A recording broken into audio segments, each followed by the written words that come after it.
I am live. It's been like ages. I think it's gonna tell me that I think it's supposed to tell me that it's letting people know. Yes, no. Okay, so I don't know, but I literally just maybe 2 minutes ago I let people know that I was going to come live. I did a poll and every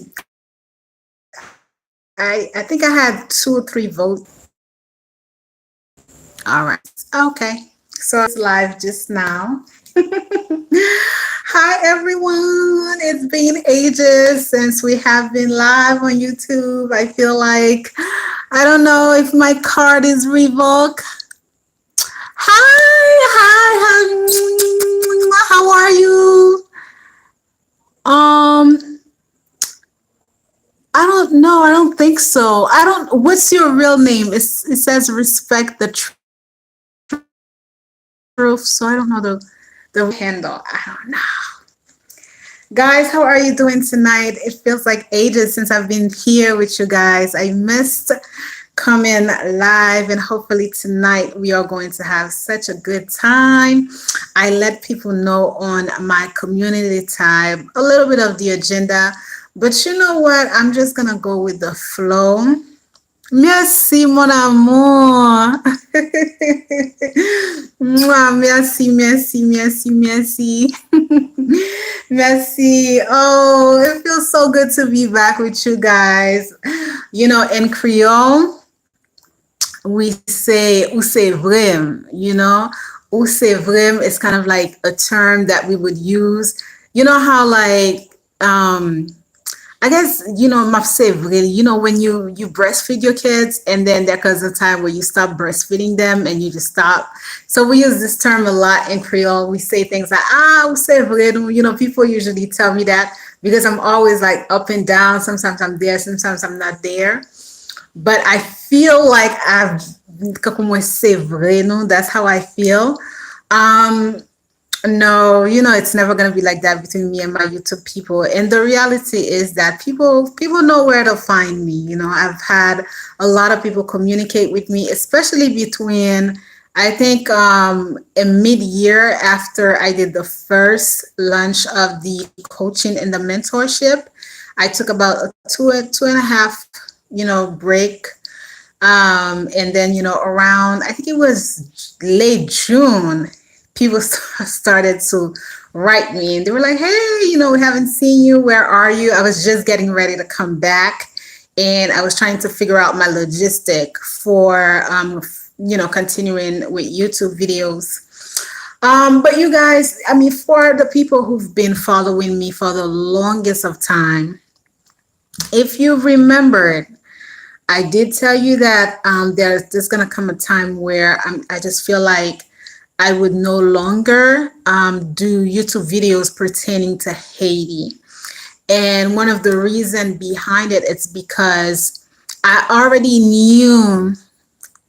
Hi, hello, my sweetheart. Hi, everyone. Hi. I don't have my glasses next to me. Damn, I don't want to get up. I don't have my glasses, but I think it's okay. Let me see. Because I have to say hello to everyone. I'm going to say hello to Townsend, who said, Belle, merci beaucoup.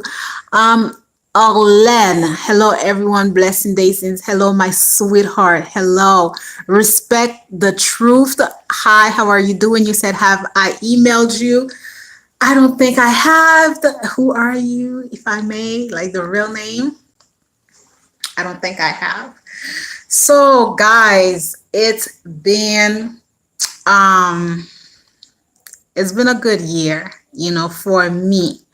It's been peaceful, but I'm pretty sure that you guys are fully aware of the madness that we are having here in Haiti.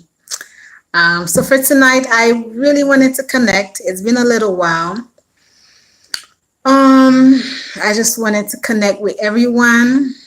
Sometimes I feel like people turn a lot to the channel to hear my point of view. Some people have written to me and they've said, you know, we really enjoy your different perspective. You give different perspective on Haiti. Some people have reached out to me and said, oh my God, like the videos that you made in 2019 are so on point. The reality with the videos that I've made before, yes, my love, yes, it's tough. It's tough. Yes, it's very, very tough for us here in Haiti. And remember that I've said this, guys. I've said this to you, and I knew it. I knew it. And even when I made the videos like 2019, right? Even when I made these videos, like usually when I make my videos for you guys, it's not like I have to zoom in. Like literally, it's kind of like an out of body experience. I literally have to zoom in and put myself in the future in order to be able to map out what's gonna come, right? Are you dating? Listen, don't start, okay? It's too early for that. I haven't not even started drinking. So no, I am not dating. Thank you. But thank you so much. So you guys are so funny, guys. You guys are so funny. You always make me feel loved when I come back. This is why I like to come and hang out with you. But you know, I know, right, Arlen? you know, um, when I'm not online, if I'm not here, if I'm no longer chatting with you guys, then please understand that I really have some serious reasons for that. Okay? Please understand that I have some serious reasons for that. You guys know the type of videos that I make here on this platform, and this was also one of the reason why I was like, trying to figure out exactly how I was going to bring some of these videos in. We're going to talk about a lot of stuff. I have my little agenda because I don't want to like kind of like jump around. I want to hang out. We're going to connect. I have a full battery, so I should be good for another 2.5 hours with you guys. And so we're gonna touch on a lot of topics. We're gonna try to. I'm gonna briefly tell you about what's going on here in terms of like what people are living. I do feel like I can share a little bit of that with you guys, although I'm pretty sure that you might know already what's going on. So we're also going to be touching on the upcoming election. Hopefully everyone is following the Instagram page that I have through the consultancy. It is DL Consulting Firm, I think, on Instagram. Consulting Firm 83.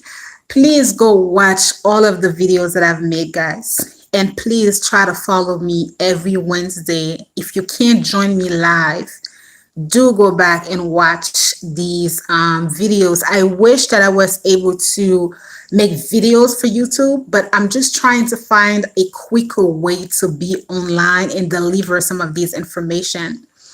Because let me tell you something.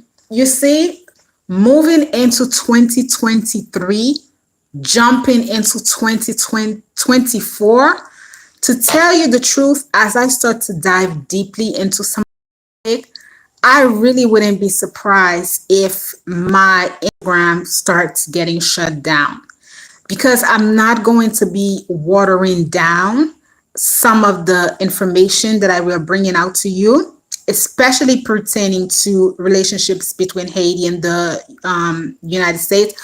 I really would like for everyone to thumbs up when you come here. Thumbs up the video. And if you rewatch, I would gladly appreciate if you can thumbs up. Okay? So I don't know. I see a lot. I see a lot that's going on. How they are penalizing people that bring information. I see how the Alex Jones has been penalized. I see the madness that is going on with Kanye West. Now, I have my own perspective with that. You guys know I always like to see things from different perspective, right? So we have entered dangerous territories, right? So let me just go back to my agenda because I'm kind of jumping. First, let me just greet you guys. How have you been? How's life? I don't think that I've been live at all this year. This year, if you remembered, last year I ended 2021 and I entered 2022, and I really wanted to work with excellence. That's really what I wanted. I was looking at some of the people that I follow that are more in the creative field, the creative industry, and I really felt that I had mastered myself in terms of like content, but I really wanted to work from a place of excellence. Like I really wanted to take my projects a little bit more seriously, and I wanted to polish my project. So this is when I actually worked on the conversation series last year, as simultaneously as I was working with the Navigating Haiti event. I was thinking about January 2022, and I was like, hey, you know what? I really want to do a conversation series all over on my Instagram. And I had already started to reach out to the people that I really wanted to interview. Daisy, you have a freaky side. I want to share that with you.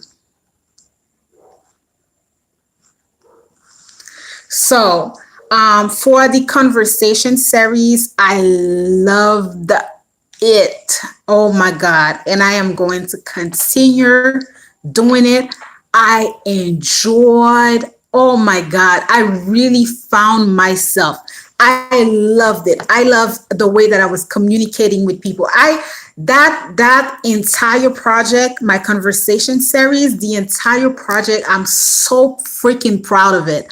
First of all, I had no no's. Like everybody was on board. People that I invited loved it. They really wanted to be a part of it. I loved the conversation series that I had. It was fun. And the majority of the people that you've seen that I connected with, I literally never talked to them. Like Jack and I never talked. Juana and I had talked in the past. Joe Wesley and I had communicated in the past.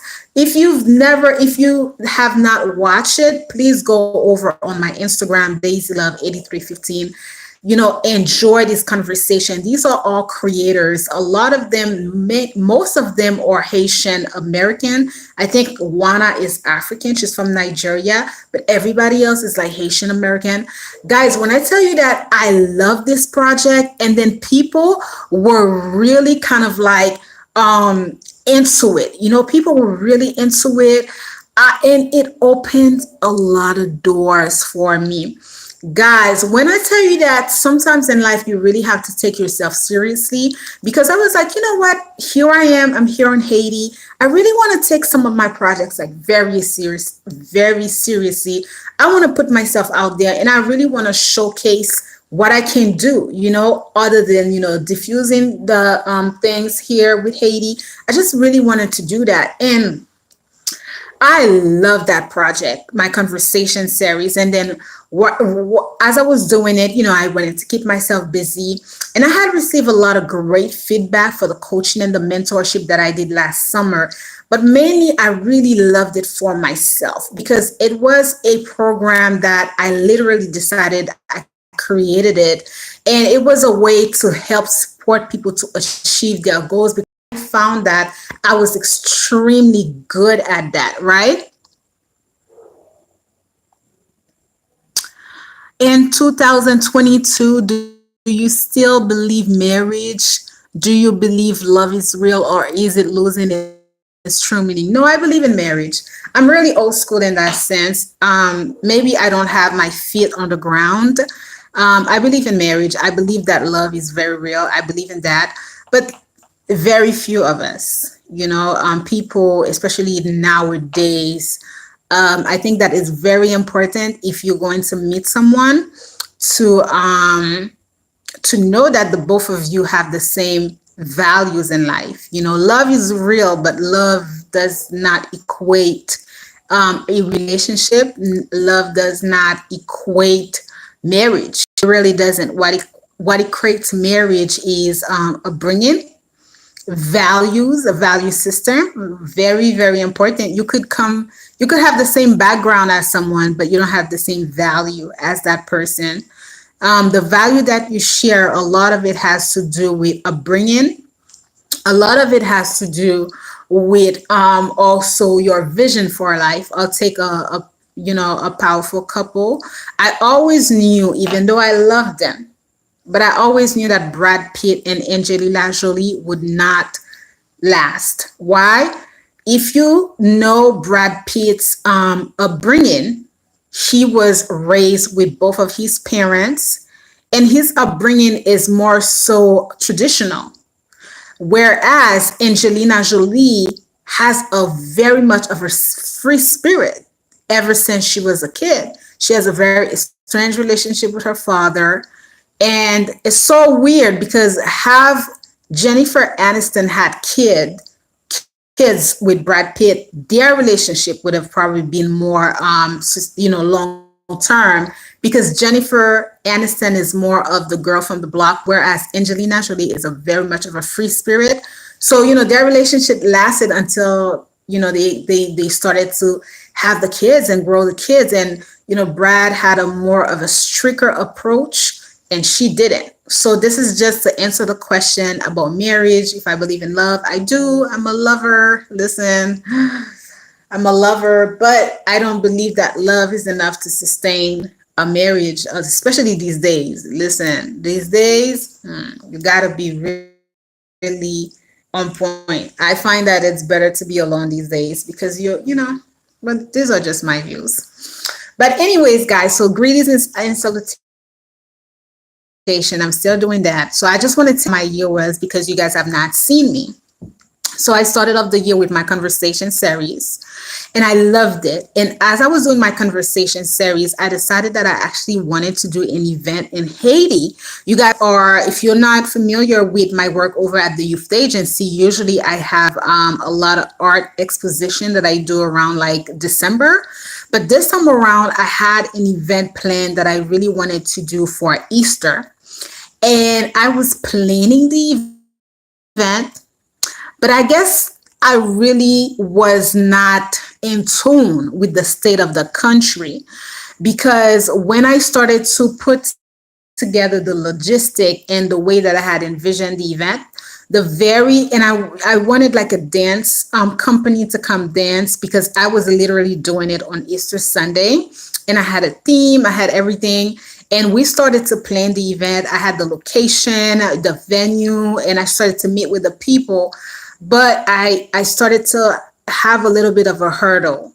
The hurdle that I had was like the majority of the my select in company, dance company that I wanted to be a part of the show, their dancers were traveling. So basically the people were already leaving the country. And then I found that they were saying that they were saying that Easter Sunday wasn't really appropriate. Just a lot of different things in the back end. But I give myself fault, because usually when I have an event, when I'm doing something, I just stick to my guns. When I'm doing an event, I usually stick to my guns and I make it happen.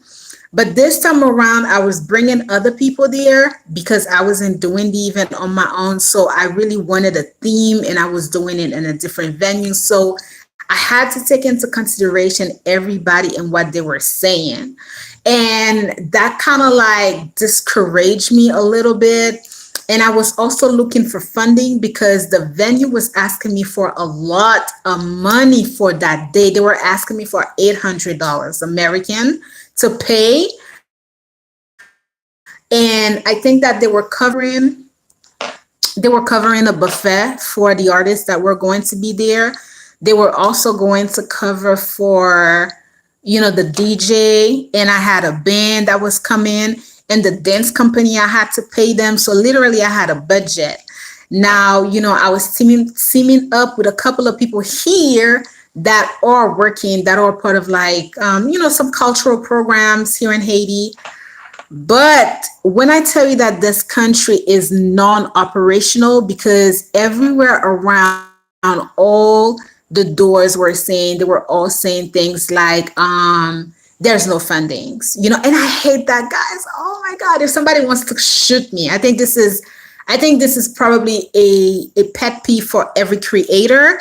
is to have everything, or every artist is to be like, you already have like your project in mind, you already envision your project and you're ready to go, and what's stopping you is, money, or you trying to get, this, that, and it just could not.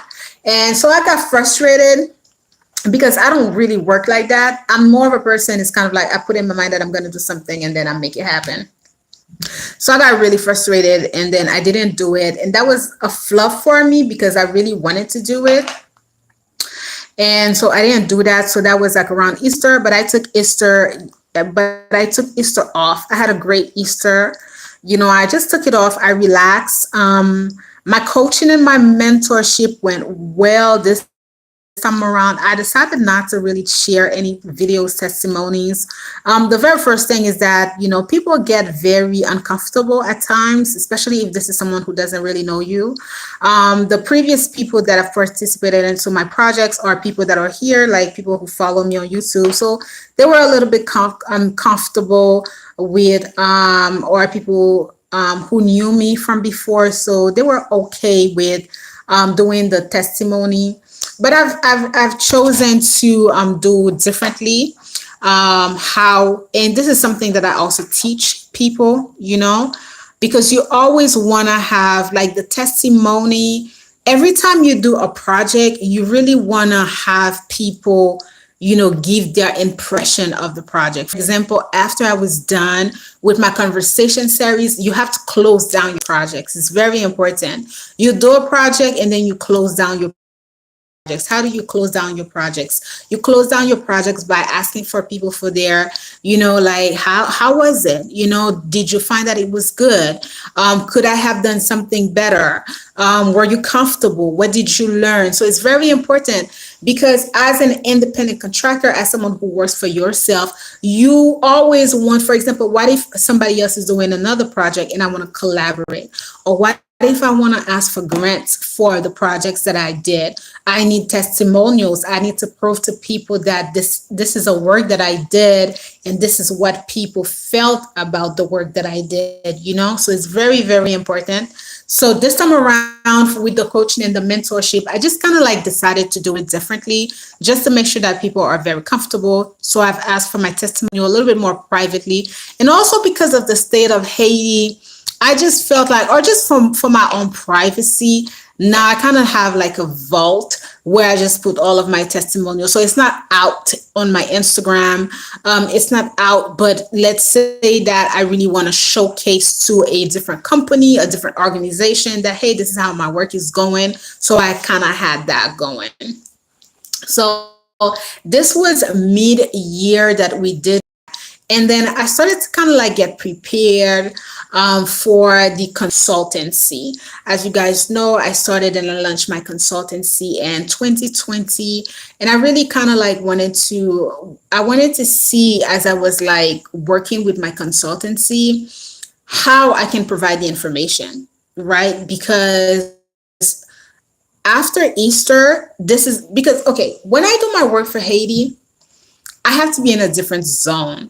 Okay. And my mind has to be totally, totally, totally different in order to do my work for Haiti.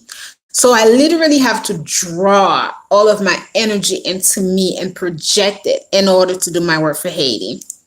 So when I really started to kind of like meditate and I started to really get into that zone so that I can do my work, there's a lot of information that I became privy of, a lot of information. And I knew for a fact that there was absolutely no way that I was going to be able to come to YouTube and put this information out, because I've worked on YouTube before and YouTube is very, very sensitive with the way that you deliver the information.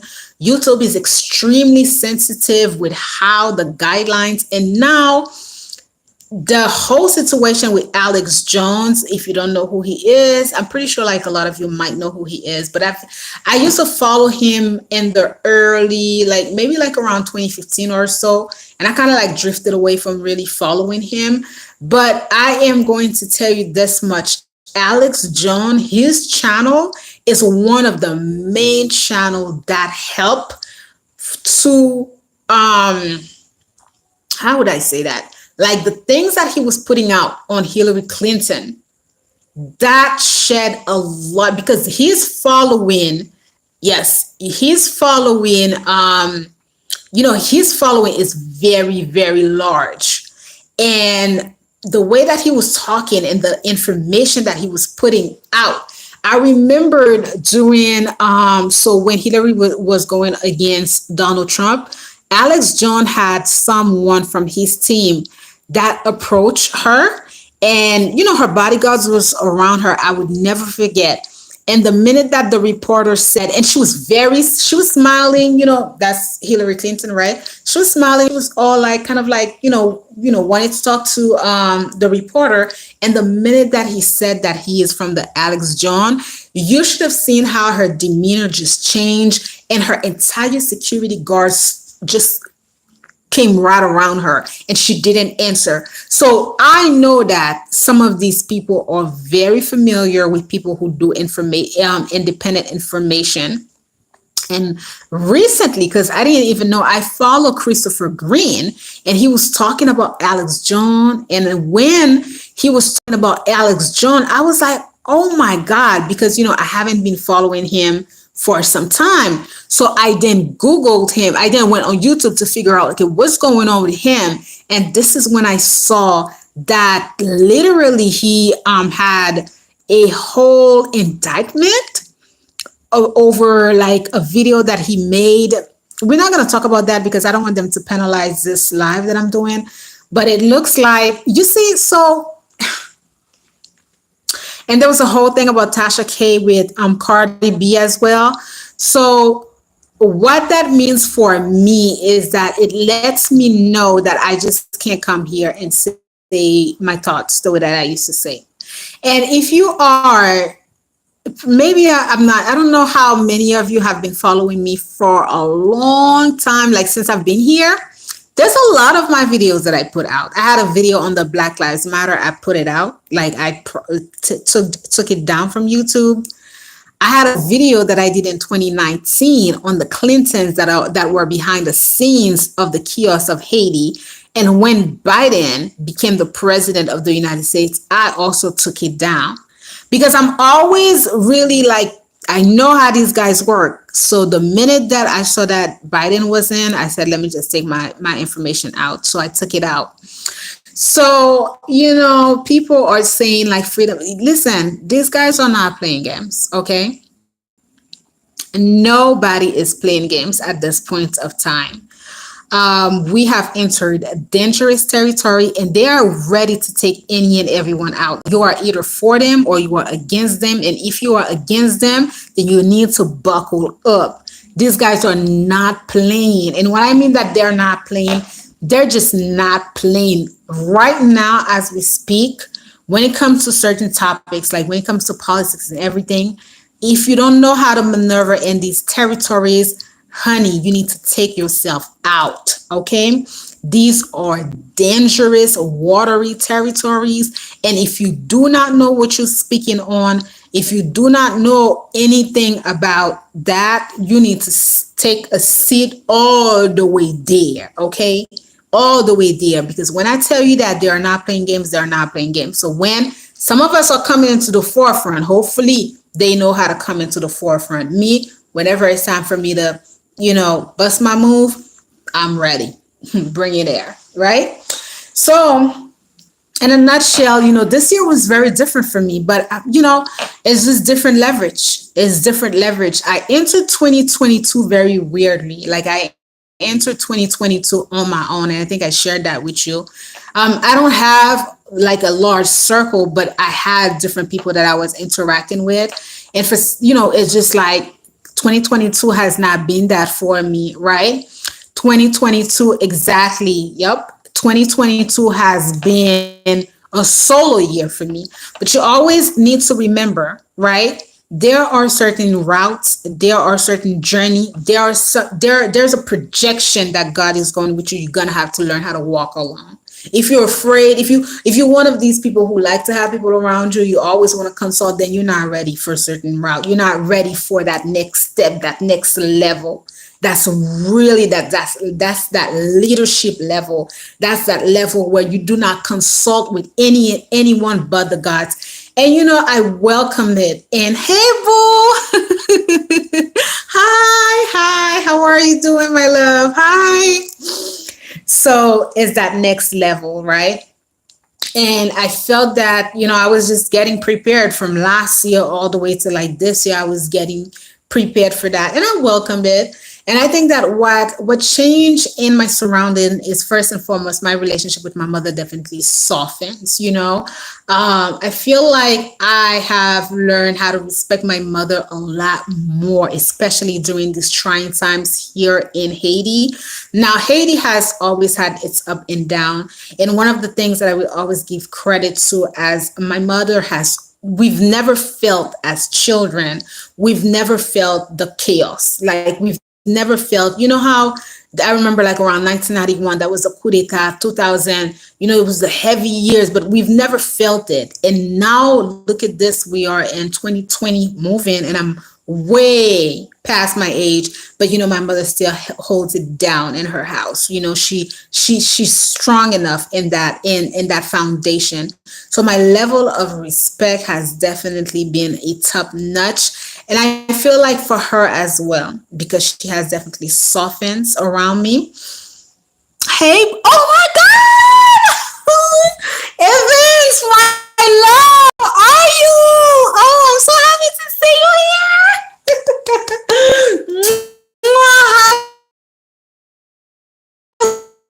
Welcome. We've known each other forever. I think this is the first time that I'm seeing him on the live. Hi, so happy to see you here, Han. Yes, so my thank you. Oh my God, you see you're making me shy. You're making me blush. But my level of respect for my mom has definitely been a top notch, because I have to say that it's still the same feeling of her holding it down. So it's one thing to love your parents, but it's a whole nother thing to respect your parents. And also I do feel that her level of respect for me has also deepened, because I think that she saw that, okay, look at the state of this country, and she's still here. And there has been absolutely no conversation about, if I'm leaving, if I'm, it's just has, hi, how are you doing, my love? Hello, everyone. I'm so happy to see everyone here. Hello. Hello,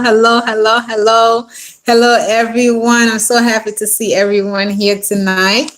Thank God I haven't started just yet to dive into the situation in Haiti. For tonight, I am definitely going to bring everything Haiti to you. Now, guys, let me be really honest. I don't know if you guys saw the work that I did on Instagram. Okay, let me be very honest, guys, and let me tell you that I am very, very, very mindful. Okay, I'm very, very, very mindful of people's mental health. I do not come online to do any sensational news. That is never going to be what I do. I'm never going to be the part of the people that are going to come here and that are going to tell you about all of the madness. I don't know how people do it. My parents, they listen to it. I don't know how people do it. I feel like it's a remedy and a recipe for disaster. I feel like it's a remedy and a recipe for, for a cardiac arrest. Now, when I was off, and I started to feel like around the beginning of October, I didn't really want to come because we just went on strike. But oh my God, caught on. It went up and down. So I'm not so sure where I left off with you guys. So I'm just now telling you that I don't know if you heard what I said, but I was just telling you guys that I'm not a person that will ever come on live, and I will never come to discuss sensational news to you. I will never be the person who's gonna come and tell you how many people were shot. That's no. First of all, you guys know that I don't even listen to the news. I feel like this is a recipe for disaster. This is a recipe for stroke. This is a recipe for mental health. This is a recipe for cardiac arrest. And I'm so freaking mindful, always, always, always mindful of that, right? When I put the videos for you and I let you know that Haiti had entered a death passage right now, I really meant it. And what I mean by Haiti has entered a death passage, it's not only for those of us that are living here, even for those of you that are abroad. If you keep watching these news, if you keep paying attention to these news, you are going to have, it's going to affect you, right? A lot of you guys, even when you're not in Haiti, but you have families in Haiti, as long as you can listen to your family, as long as you can talk to them, do not listen to these news anchors that are not even here in Haiti that are providing the news to you, because these guys are sensationalized guys. So a lot of them, we would say like, yo mete passe gagné. You know, my mother was talking to a friend, and it's a family friend, and the lady asked me, she was like, Becca, apam tande moun pa mem gen pain pou yo manje en Haiti. I was like, what? Where do you hear these news? Now, granted, guys, I have never seen something like this in my life. I have never lived something like this in my life. Please understand that Haiti has entered one of her darkest hours. There is nothing in the supermarket. I'm not going to sit here and pretend that things are not bad. Things are in the negative. In the negative. It's very bad. I will say that. It is. It's very, very, very bad. See, now don't say that, Arlen. If you keep saying that, you're gonna make me feel like you're getting alarmed and I'm not gonna talk about Haiti. If you guys feel like if I'm saying something to you, it's upsetting you, please let me know. I'm not gonna talk. We can keep it really light. Okay, we can keep it really light. I don't want to alarm everyone.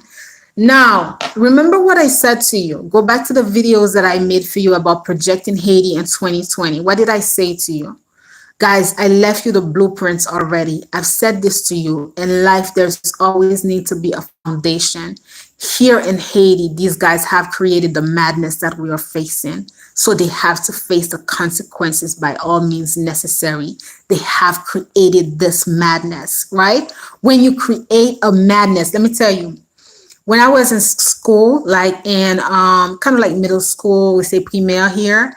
So they would give us our report card, right? And you know how it is when you get the report card. So there were times where my report card it was bad for my household, for my parents. Like you needed to have like 8 out of 10. It was usually bad, right? Hold on a second, my love. Hold on. So when we got the report card, and let's say that I had a bad grade, and my dad is the one who would always pick us up from school. Oh, Life of Energy. Hi, Boo. How are you doing? It's been a minute. How are you doing tonight? Hi. Oh my God. I feel so happy. All my people are here with me. Yes. So whenever we got the report card and one of us had a bad grade, so if we were really shocked, like my parents, like especially my father, like let's say that, okay, so this is the report card. Okay, my love. So this is a report card. So if I'm handing the report card to my dad, but my face is like this, like you know, I can't even breathe. And then so my dad, he would just take the report card, he would look at it, and he would look at me, and he would ask me, why are you at shock? Like ça passe, pour so wapagi comme sous saisi. Like he would literally get angry because he felt like, you gave me a report card. Obviously, you knew, you worked for that. You work for that grade. You work for these notes. Did you study? He would always look at me like, did you study? Ou te fait devoir? Did you give things on time? So why are you shocked that you have this report card? So it's the same thing. I'm not shocked. I hate when, especially my mother, she does that a lot. When she just hears some news and she comes knocking on the door and she has to share these things with me. I'm like, Mommy, I don't want to listen to what's going on here. These guys, that's what they have been doing. So if that's what you have been doing, that's what you work for. I'm not, guys, didn't I tell you? So you mean to tell me that they came here and they gunned down, they didn't even gun down. They took this president out.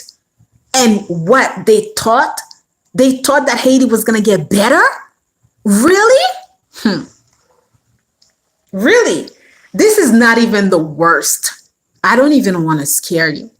This is not even the worst that they have seen.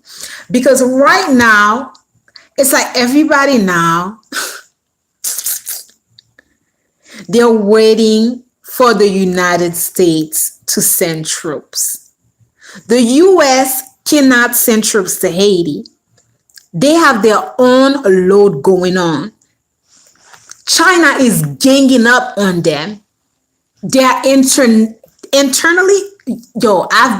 I have been glued on Fox on their YouTube channel, and listen, internally they can't move the way people think that they can move.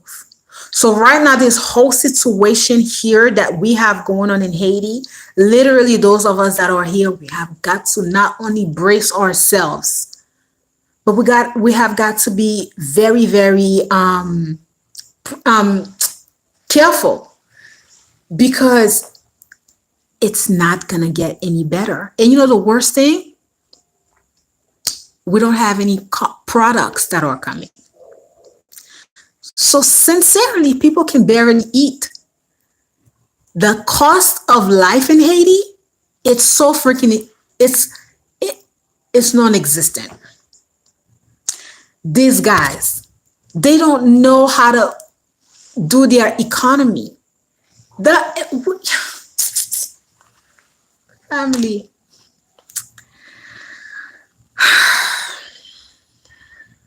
Listen, no recession proof. I am here in Haiti. I'm in Haiti, love. I'm in Haiti. I'm not in the US. I'm in Haiti. So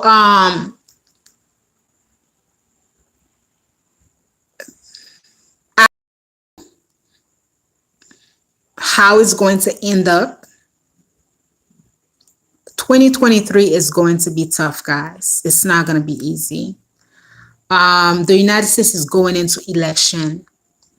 You guys see how they are penalizing Donald Trump already. You guys want to influence anyone here, but you need to understand that the 2024 election, you're gonna have to vote carefully. It's very important. If you are a part of my Instagram, remember what I said. Go watch the topics that I've left for you on Instagram. The Haitian president died under the Biden administration. He did not die under the Trump administration. These guys are running a game in a circle here in Haiti. They are all in what's going on. All because China is in the background. All because they do not want this shit to happen. It is not a game. We have entered a dangerous this is the changing world. As a matter of fact, if you are alive, you should be happy. Here in Haiti, what's going on is that you have death. Death all around us. It's death all around us. It's nearly depressing. Every single day you're hearing that someone has died. And I've predicted that to you. The majority of the people that I know who delve one way or another into politics here in Haiti or not here. They're not even like near. They're not like in the United States. They're like far away. It's gonna get bad before it gets better, right? What you need to understand when Haiti is going into these type of madness and into this is why I'm so happy that I have a very very small circle. And although you guys are showing me so much love and I'm so appreciative and I really wanted to come here, the reality is I'm just going to refrain from being online because when you have dangerous waters like that, you don't know who's watching. You don't know the impression that these people are having around you.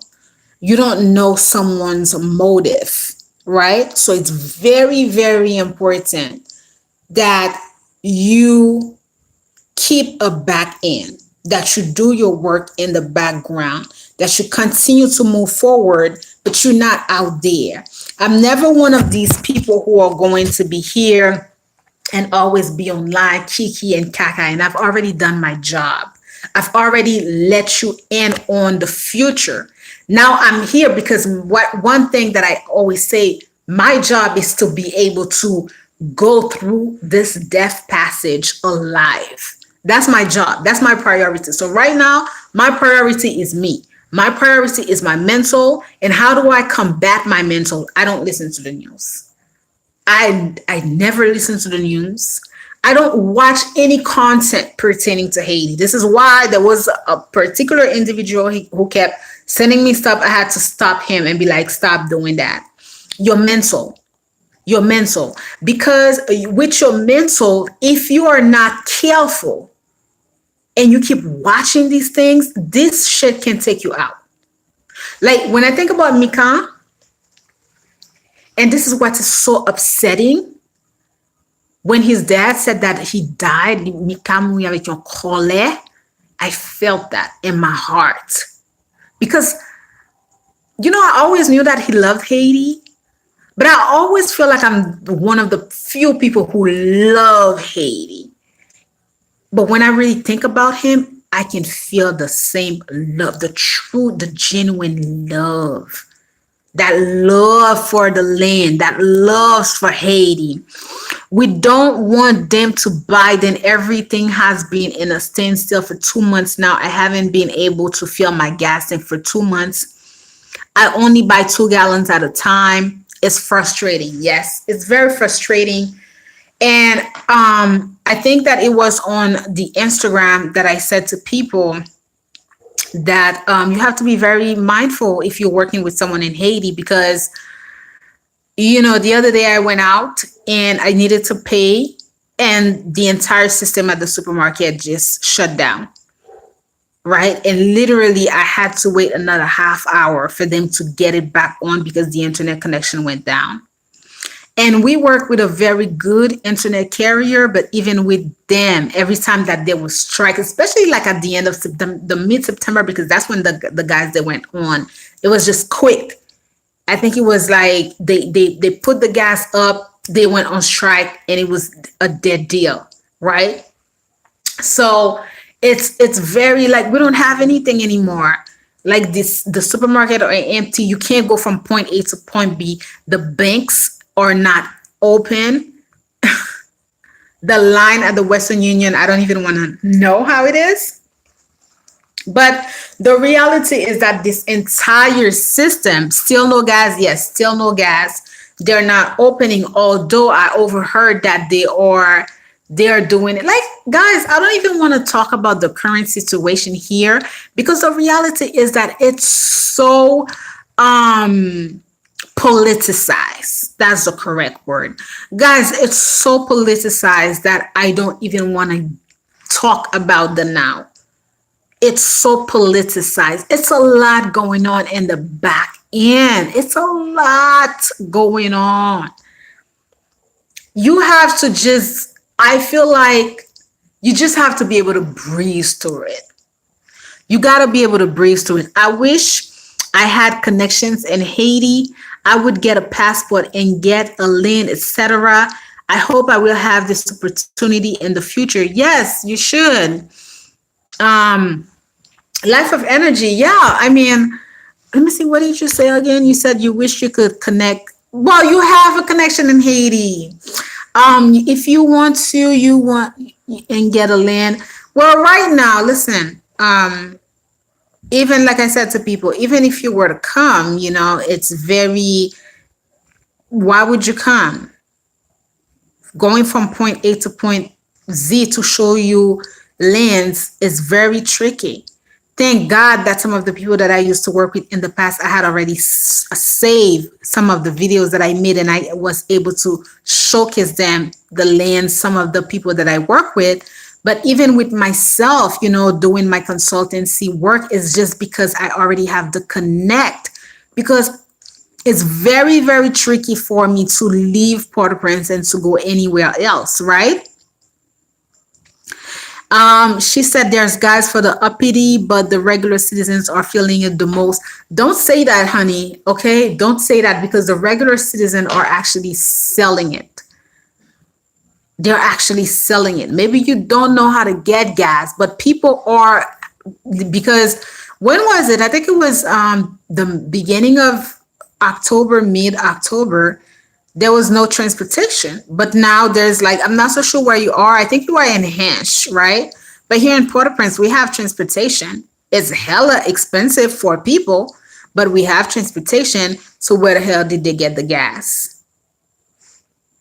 When I tell you this shit is politicized, this shit is so politicized. Okay, it's so politicized. This is one of the reasons why I don't talk about there you have it, black market sales. Absolutely. There you have it. There you have it. And you have to be, this is why I also talk about cultivating. This is why I'm also talking about cultivating a relationship with people. It's very important to know how to cultivate a relationship with people. Well, the very first thing that you have to know is that the majority of the people are escaping Haiti. Every other day, people are escaping because the situation is bad. The situation is bad. And now, this is the first time in my life that when I speak to people who have children, I say, I think that it's better if you left the country for a little while. It's just because I know that 2023 is going to be death plague. I always, always, always, right? I always say that. I always let people know that 2023, for example, when I think about a lot of my family members who left last year, my cousins, she didn't want to stay. A lot of them didn't want to stay because, Haiti was going up and down with the strike. And she was like, you know what, this is madness. I need for my children to go to school. And look at this. Look at the year that we're having here. There's absolutely no schools that are open. But guys, let's project the future. All of these things are going to change. Haiti is going, like the banks, they're going to change. I think that I've briefly mentioned that in the live that I did last Wednesday. In the upcoming Wednesday, I am going to be talking about, yes. Life of Energy says, is Port-au-Prince the main area where a lot of the chaotic things are happening? Not necessarily for now, Life of Energy. Since the strike, the entire country has been shut down. Matter of fact, Port-au-Prince was actually one of the few cities who started back with their activities, but the South, like Kai, they were not budging. Nope. It's just for the gas, because the prime minister has reasoned the guys and the people. They're saying no, it's not going to work for that. But this is the thing. First of all, he needs to understand that he went way too high with the price. But also, the reality is, if you go back to the videos, these guys owe money left and right. They owe money left and right. So there probably is, well, I said this to someone and the person said no. I've said what I'm saying now to you with the fact that I said to someone, I was talking to someone and I was like, you know what? Maybe there's no money. So that's why they have to. The person told me, nope, don't think like that. Okay. They got the money. They got the money. So, so that's what they said. So you know. But all of these things is making ways for the new world. Remember how I told you guys this? I told you guys that eventually Haiti is going to have to change, whether Haiti wants it or not, because it's a changing world. And because it's a changing world, things cannot stay the same, right? So, as far as like people being focused right now on making money, I feel like when it comes to those of us that are here in Haiti, right now is still the best time to acquire lands because people are just leaving. People are. I just moved to Hesh a year ago from Brooklyn. I've never been to Hesh. I've never been. So maybe one day we should connect and I should visit you over there. So it's the best time for people to acquire land, okay? It's the best time to just position yourself. But also when you work and when you are doing certain things, I feel like you have to always be very cautious.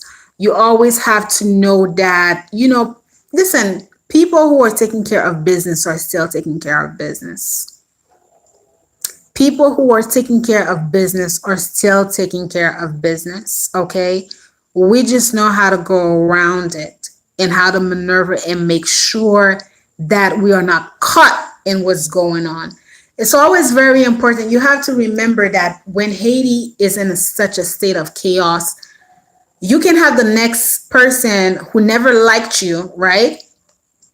That next person never really liked you, but they're using the fact that the country is in madness to harm you. And now, let's say that you're out and something happens to you. People can blame it on, oh, is the insecurity. Whereas not really, it's not really the insecurity. It's more so that that person had a beef with you, that person didn't really like you, that person felt a particular way about your work, about what you were doing. So that person is using the chaos that's happening here right now in Haiti in order to harm you. This is why, you have to be very, very well, she said it's challenging. My love, it's challenging because it's challenging times. You just have to brace yourself, you know. Would I recommend for anyone, would I have recommend for anyone to move down to Haiti since the assassination of the president of Haiti? No. Not unless you had already a foundation. When I talk about investing in Haiti, when I talk about coming to Haiti, have I ever said that you guys need to come now? No. I always said that we have to let the system crumble, but you have to learn how to position yourself. If you're not yet here in Haiti, if you're not, you gotta really, if you're not yet in Haiti, right? If you're not yet in Haiti, what should you do? You gotta get your leverage up. That's what you need to do. If you're not yet in Haiti and if you're not, okay, thank you, my love. If you're not yet in Haiti and you feel like you want to come to Haiti, you gotta have leverage. You got to have leverage. So you got to build that leverage. You got to build your connection. You got to build, what you want to do. That's what you do because, there's no business in Haiti.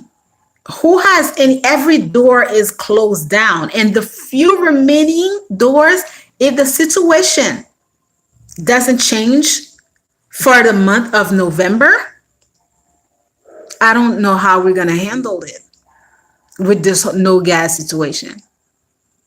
If the situation doesn't change by November, I cringe at the thought of December here in Haiti.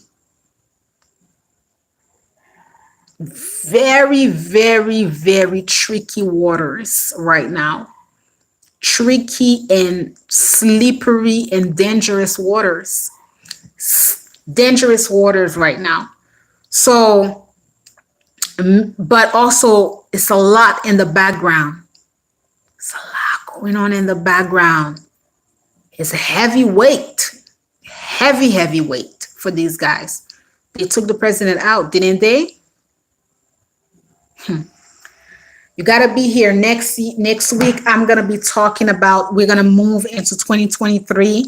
So I'm going to dive deep into how I project that 2023 is going to go. So I'm going to cover that on my Instagram page next week.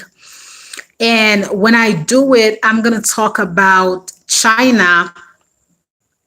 And as I talk about China, let's not forget some of the videos that I made for you guys. Let's not forget everything that we've talked about, right?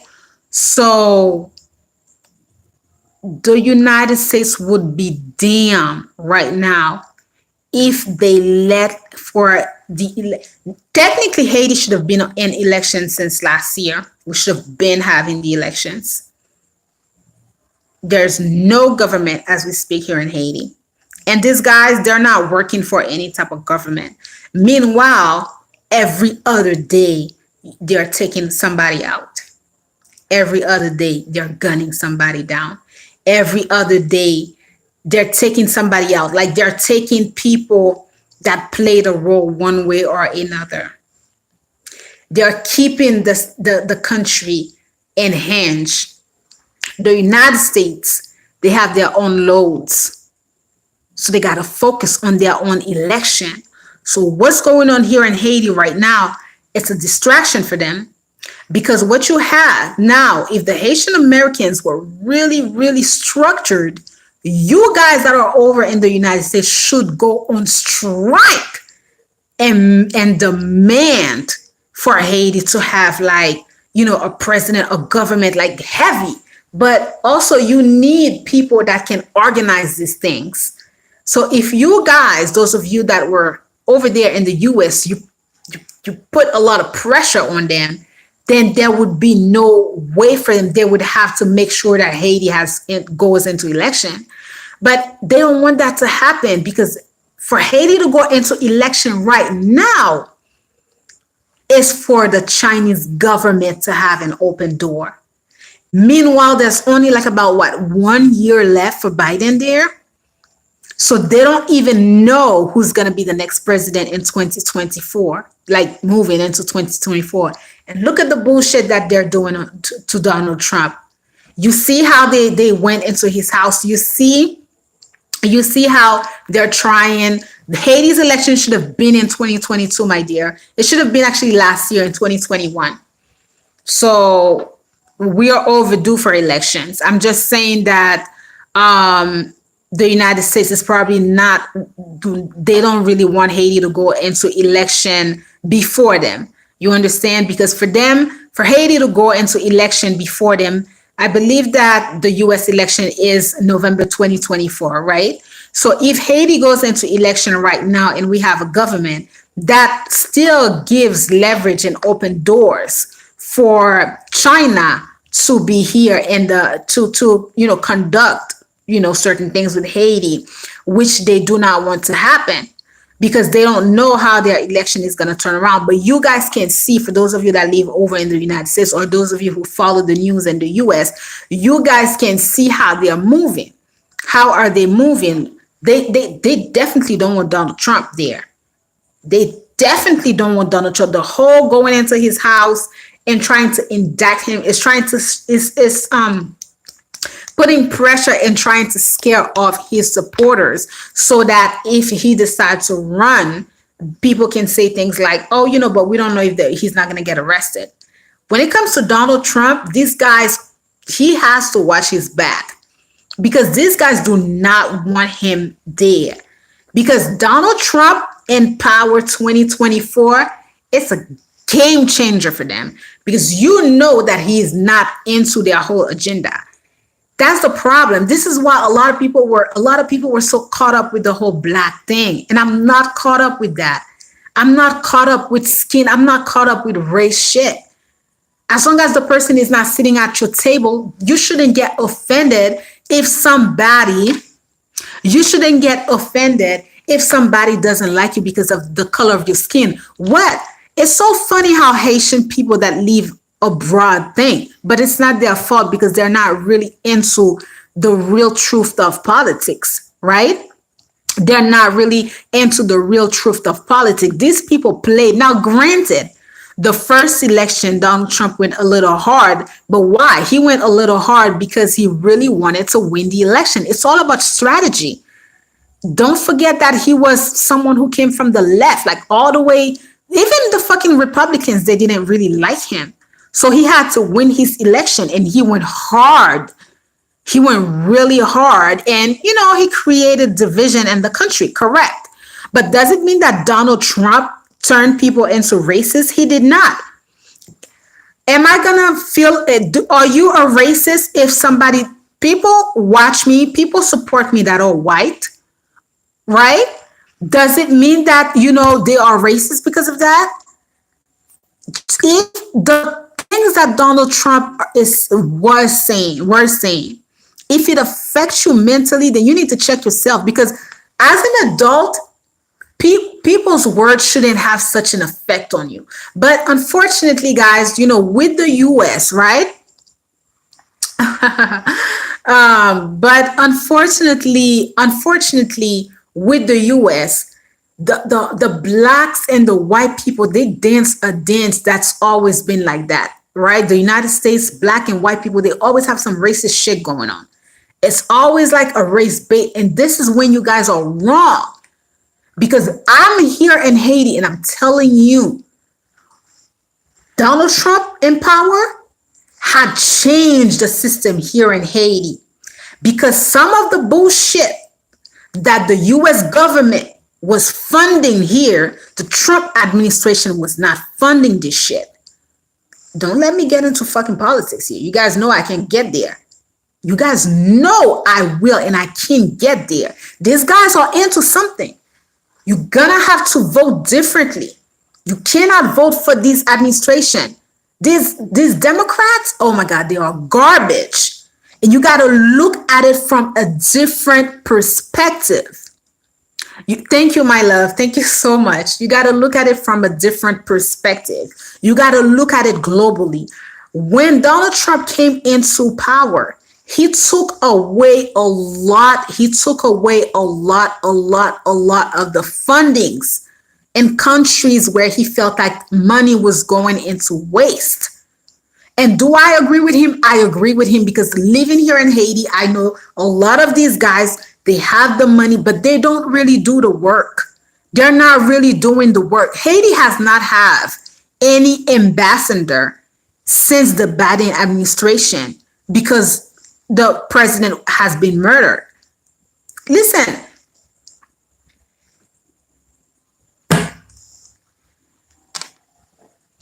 you guys are not ready. You guys are absolutely not ready. You guys have to be very, very mindful. You guys have to see what's going on, right? You got to be very mindful.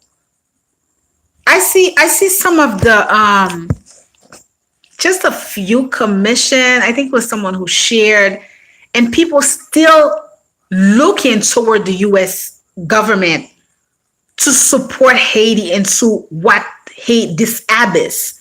How can we turn into the same government that put us in this abyss?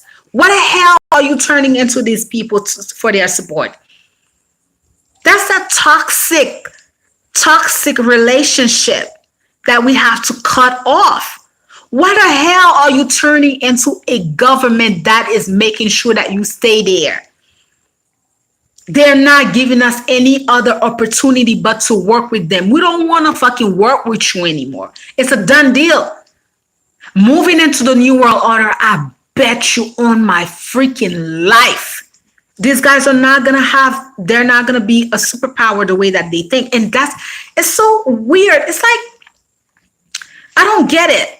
That's what scares them the most. It's like the United States has a fear of not being in power. They have a fear of, oh my God, I'm losing grips. But what have they contributed into our region? What has the USA, Canada, all of them, what has they contributed into? They have not contributed into anything. I'm not saying, please go back into the videos that I've made. I'm not saying that China coming here is going to be like good, like all, oh my God, China is here. No, no, no, no, no. This is also one of the reasons why I said people have to start putting themselves in position of leadership where they have to enter politics. That's the main problem that people here are facing in Haiti or are afraid of, is because nobody who has a credential wants to go into politics in Haiti. And if these guys are here, or the same type of people are here, then guess what's going to happen? China is going to be here. It's going to be the same madness.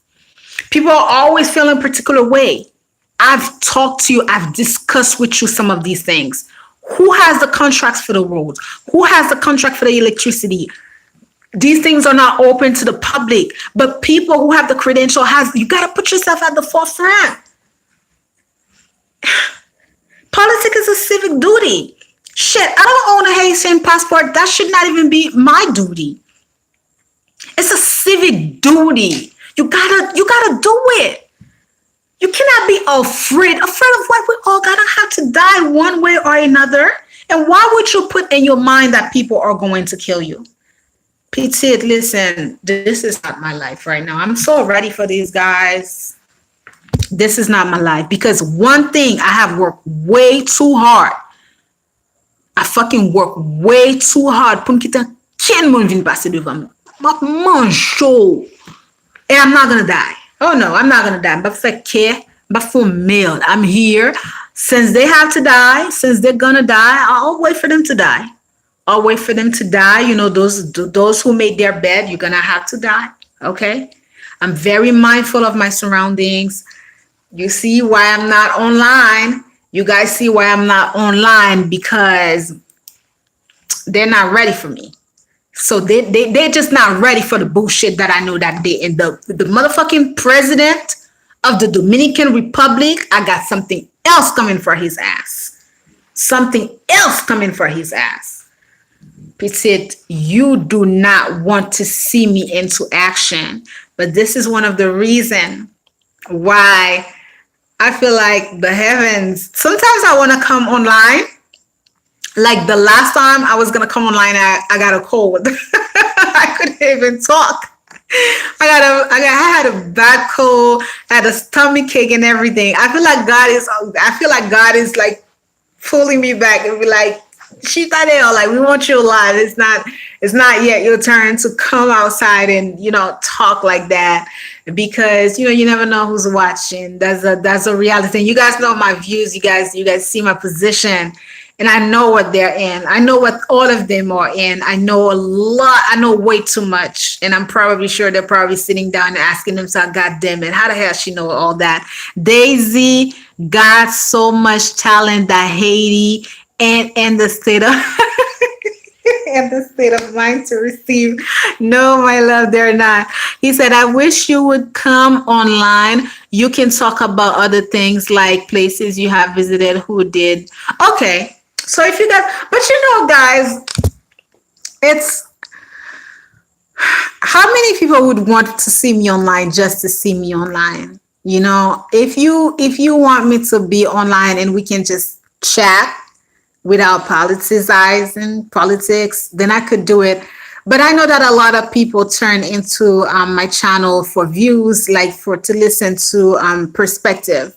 So I always feel like at least I have to give a little bit of my opinion regarding that. But if you guys feel like, hey, Daisy, we miss you, you can come and chill with us, then, I can do so for you guys. I can do so here and there.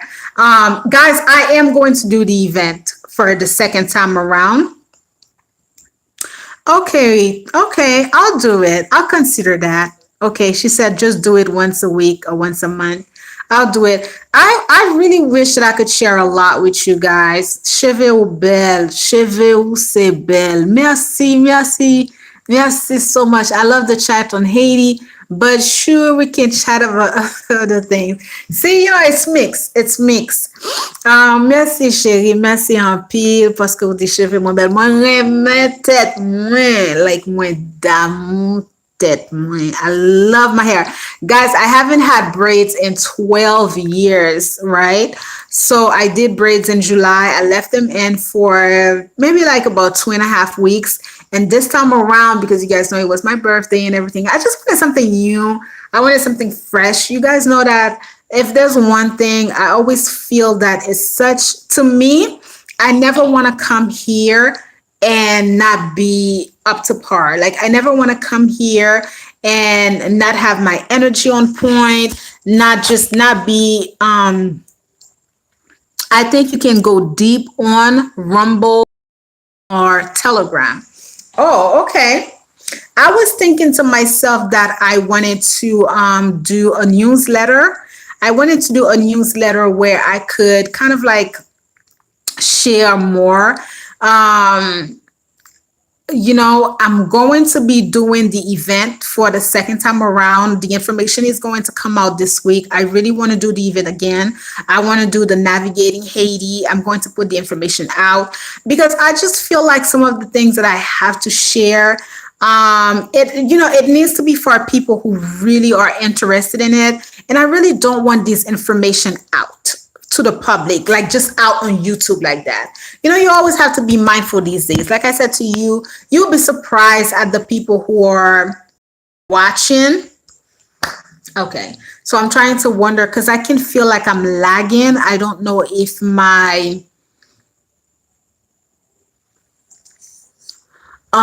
he said, Dice Maestro, ou genyon beauté, femme vive, Gen cerveau tout bon. Wow. Merci, mon amour. Merci. Yes, I understand. Then send us emails. Okay. Yeah, so I'm just trying to figure out like ways where I can like share information. For example, when Haiti is going into crisis like that, and I feel like people turn a lot into this channel, people turn a lot into what I have to say. I would want to communicate with you guys without necessarily being on. You know what I mean? I would love to communicate with you guys without necessarily being in here. So I'm thinking about doing newsletters where you guys can just subscribe to the newsletters and I'll have like something for you every month. I don't like to, bombard people with, especially when, crisis, and you guys can receive newsletters with me where I can update you with the current status of Haiti, what's going on really. But in a nutshell, guys, to really be honest, I am really going to say to you that I think I'm gonna get up and put my phone in charge. Someone said Telegram is a way for you to communicate with the audience. Okay, I'm on Telegram. So maybe we can create a group there because I'm also on Telegram. Someone said, what's your IG again? My IG is DaisyLove8315. That's my IG. I haven't been on IG as well. I've really been online. I've recently started back diffusing my thing on my consultancy for IG. But if you guys want, I am on Telegram. I can create a Telegram group. But I would prefer the newsletter. I feel like the newsletter would work a lot better for me, right? She said, I like how Daisy got side knowledge on just about everything. C'est mon éclairé, oui. Merci beaucoup, merci beaucoup. Soufflet.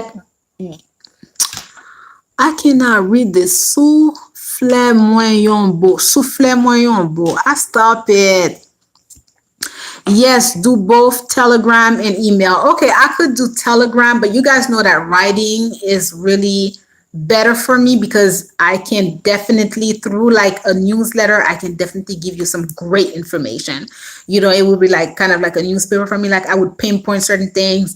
I would also, for example, the information that I'm going to, I feel like the newsletter would be good because I hate to,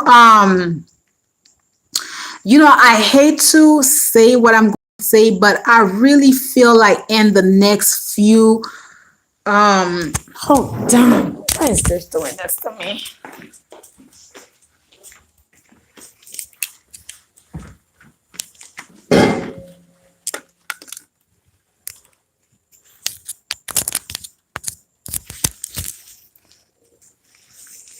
Okay. Can you guys see me? All right. So I feel like my phone was getting discharged because I was lagging. So I had to come here and put it in charge. Because I don't think it's gonna be like a night where we're gonna like end the video. So yeah. So I was saying to you guys that I feel like the newsletter is going to be actually a better. All right. Thank you so much, Arlen. I truly appreciate it. Thank you so much. Because I just feel like there's gonna come a time where people like myself, yes, newsletter is a good idea because it's I'm always going to be able to connect with you guys. And guys, after the whole situation with the Alex Jones, I just feel like people, the whole politics over in the United States, I really feel like they're like moving in like gangsters.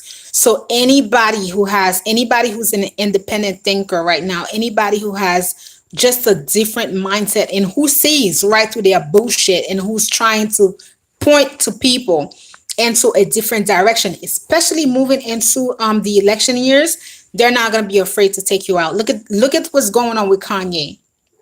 Look at what's going on with Kanye. Now, I know a lot of people are going to say that Kanye is crazy. Please stop. Please give me a break. Okay?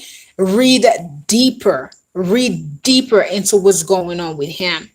Go deeper into what's going on with Kanye. Okay? These people, when they see that, let's not forget, Kanye already has the money. So imagine that.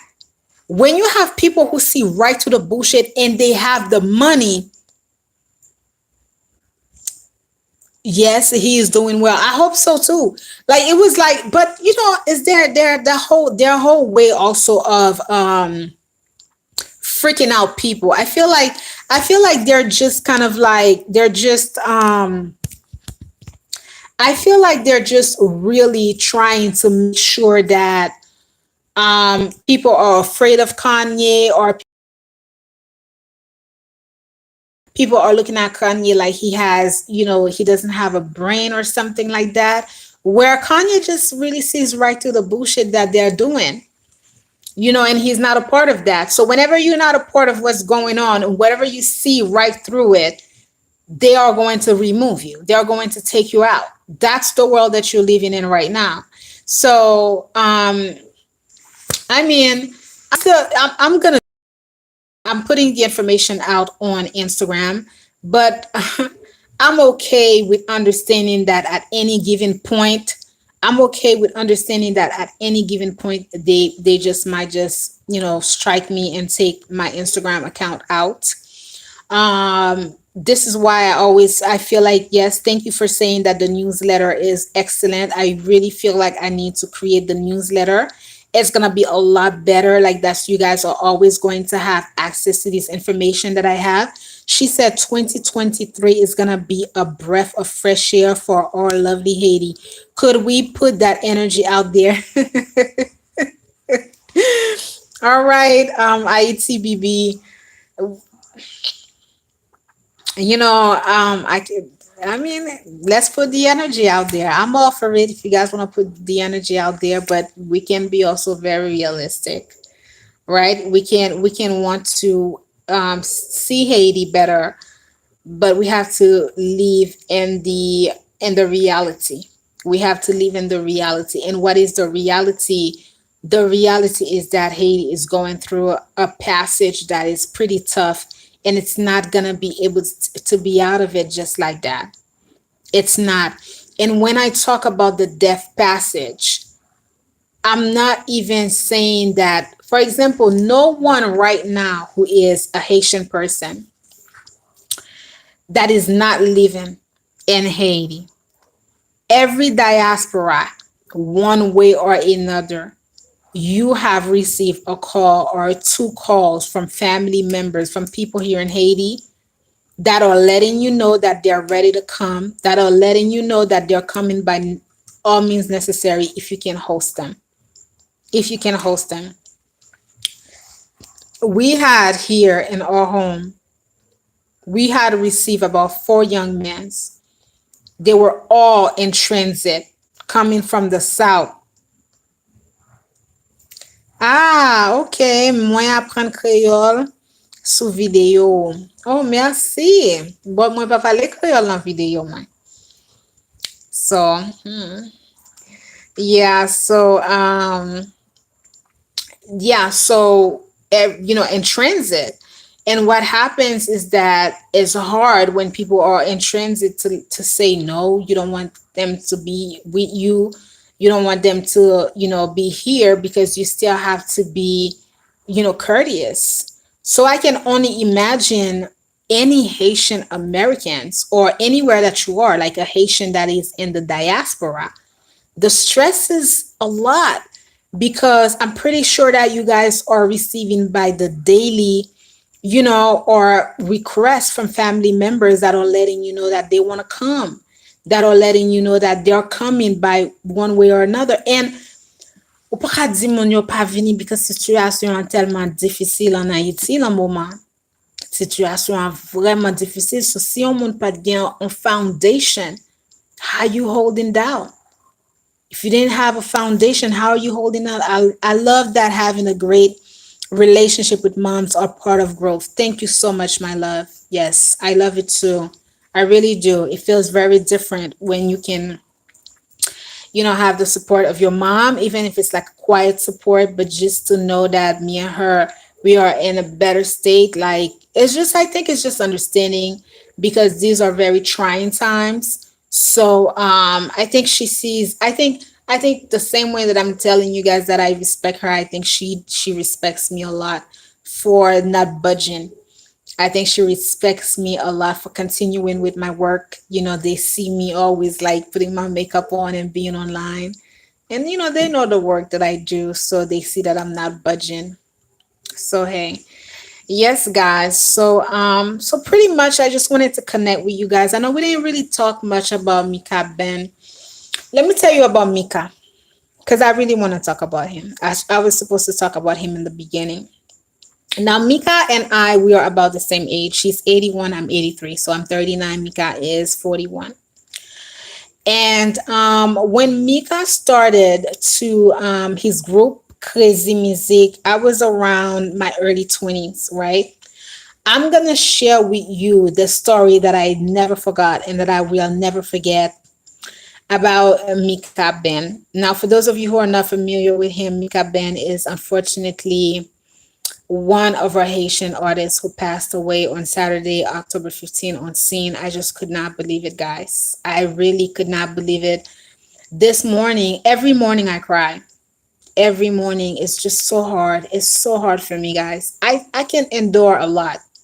There's a lot that I can endure, but I was talking to my cousin and I was telling her that when I call her at 7. She answered quickly. She was like, what happened? Because you never called me on. And I was telling her that I can barely get up. And I was telling her, she was like, yes, I understand. This is like this is the last straw for you. I said, yeah, because I just still can't believe it. I cannot. And every day I say, I don't like, I wrote to his wife at 4 o'clock in the morning the other day. I just started to write to her because I had to talk to her. And so let me tell you, so this was the year, and let me tell you my first interaction with Mika live on stage. I was living in the US and Crazy Music had come. Um, Crazy Music had come to play. They were playing in Revere in Massachusetts. I was gonna go with a friend of mine. His name was Eddie. Eddie was from the north. I remembered when Eddie came to pick me up, I must have been like 20, 21 or so, 22. It was the early years of Crazy Music. So Mika was playing, but Mika was playing with another Haitian band. But the Haitian band that Mika was playing with was like an older Haitian band. So I can't remember who they were playing with, but they must have been playing with Tabu Combo or one of these older band, not even T Vice and none of them. Because I remember the crowd. The crowd at the time when I went to that party was very mature. So it was a crowd around my age now, like people who were like in their 40s, 50s, 60s. It was just we were very few of us who were like in our like early 20s. So we get to this party, right? And the band goes first. So the older band goes first, and people are dancing, having a good time. And then, they take a break. And then the second band came. That the second band was Mika. So, I'm all hype. I go all the way in the front of the band. And the guy who accompanied me, Eddie, was a little bit around my age. But Eddie was not really familiar with crazy music because crazy music had came or pretty young. Eddie was more familiar with the older band. So let me tell you how I knew from then that Mika was an artist, because as an artist myself, someone who's been on stage, right? I'm a former dancer. I'm a former person who's on theater. You got to know your stage. It's very, very important. If you've never been on stage, this is why some people get stage frightened. You got to know your public. You connect with your public. That's the very first thing that you do, because the last thing that you don't want for people to boo you when you are, in public. So crazy music starts to play, which is Mika's band, right? They start with their first song, which was a very, very, very exactly. Yeah, or Skasha. I think they were playing, but they were playing with an older band. And so crazy music starts to play, and they starts with one of their most popular songs, right? And I knew the song because it was from my genre, like from people my age. So I'm in the front, I'm singing, but I kid you not, I'm the only person who's singing words for words. Everybody has their arm crossed. They're just looking at Mika. They're looking at him. They're not saying anything. They're not really dancing. And they're definitely not singing because they don't know the song. So, but mind you, this was one of their most popular songs from Haiti because crazy music took, live in Haiti. So Mika starts with a second song, guys, and they start to sing. Moun yo pa pete bay santi, moun yo pa di anya, bon moun yo ete dan di andan. So what he does, right? I will never forget that. He stops the band. He stops the band and he tells the public, which you never do. Like you never turn your back to the public, but I never forgot that. He stops the band at the second song while the song is starting, because by then the song is starting, he's starting to sing same shit. People are not saying anything. People are like looking at him like, so he stops the public. He tells them to give him about 2 minutes. He turned his back and he's talking to the band members. He's talking to them quickly. Timon, Timon. Mika talks to these guys and they come back. Mika starts to interpret songs from Septa Trional. Mes amis, oh my God, it was an entire 360. He started to sing all the old school songs from Tabu Congo, from Septentrional. There's another one who used to come around there's Septembre, there's Taboo. There's another one that he was singing. And he knew the song, and the band played and they gave it another touch. Yo, Timon, Boston parties ends up at 2 o'clock. Timon, mon yo passe lumière sous nous. They turn on the light. We're dancing. When you commence à baler en dedans, nous pas vle aller. The band is jamming. Listen, I had around the time I had the perm. My hair is sweaty. Eddie and I were dancing our life away. Listen to me. I will never forget. They had to call the fucking cops on us to get up, to get out, because we would not leave. They had to call the goddamn cops to come inside the club to get us out. The cleaners were literally wiping and sweeping. We would not leave. The band was not leaving.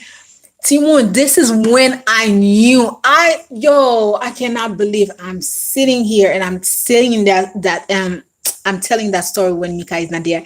This is when I knew that Mikael Benjamin was it of just like listen, the cops had to come, guys, to tell us to get out because it was so good. And this is when I knew that he was like a crazy artist. Because imagine that the band was closing down the party. When you close down any event, you gotta be able to like own your stage. Yes, he's a legend. You gotta be able to own your stage because you close down, you're closing down. That means that imagine the comme si les gens qui s'appellent des fêtes, s'il pas de café ça. But imagine also, this is one thing that I always knew because I was like, what if Mikael didn't know way too soon? I was like, what if Mikael didn't know all the older song? But you see that the second, as soon as he started to play the second music, he knew that this was not his Haiti public. He knew that it was not his crowd because in Haiti, he had the teenagers. You know, he had those kids that were in school all the way to maybe like 23, 20, no more than 23. Because around that time, I don't even think I was 21. So he had that young crowd. So he comes to Boston to play, but the crowd is old.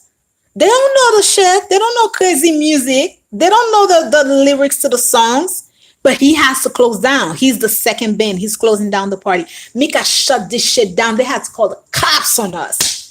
They had to call the cops on us. That was my first time dancing crazy music. And I never forget how it ended. And I always said, Mikael Benjamin, I take my hat off to you.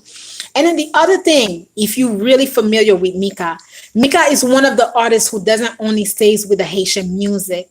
It's because Haitian people are really into, like, when I say Haitian, like culturally speaking, Haitian people are really into compa. And one thing as an artist, as a creator, as anything that you do, sometimes you have a public who knows you for certain things, right?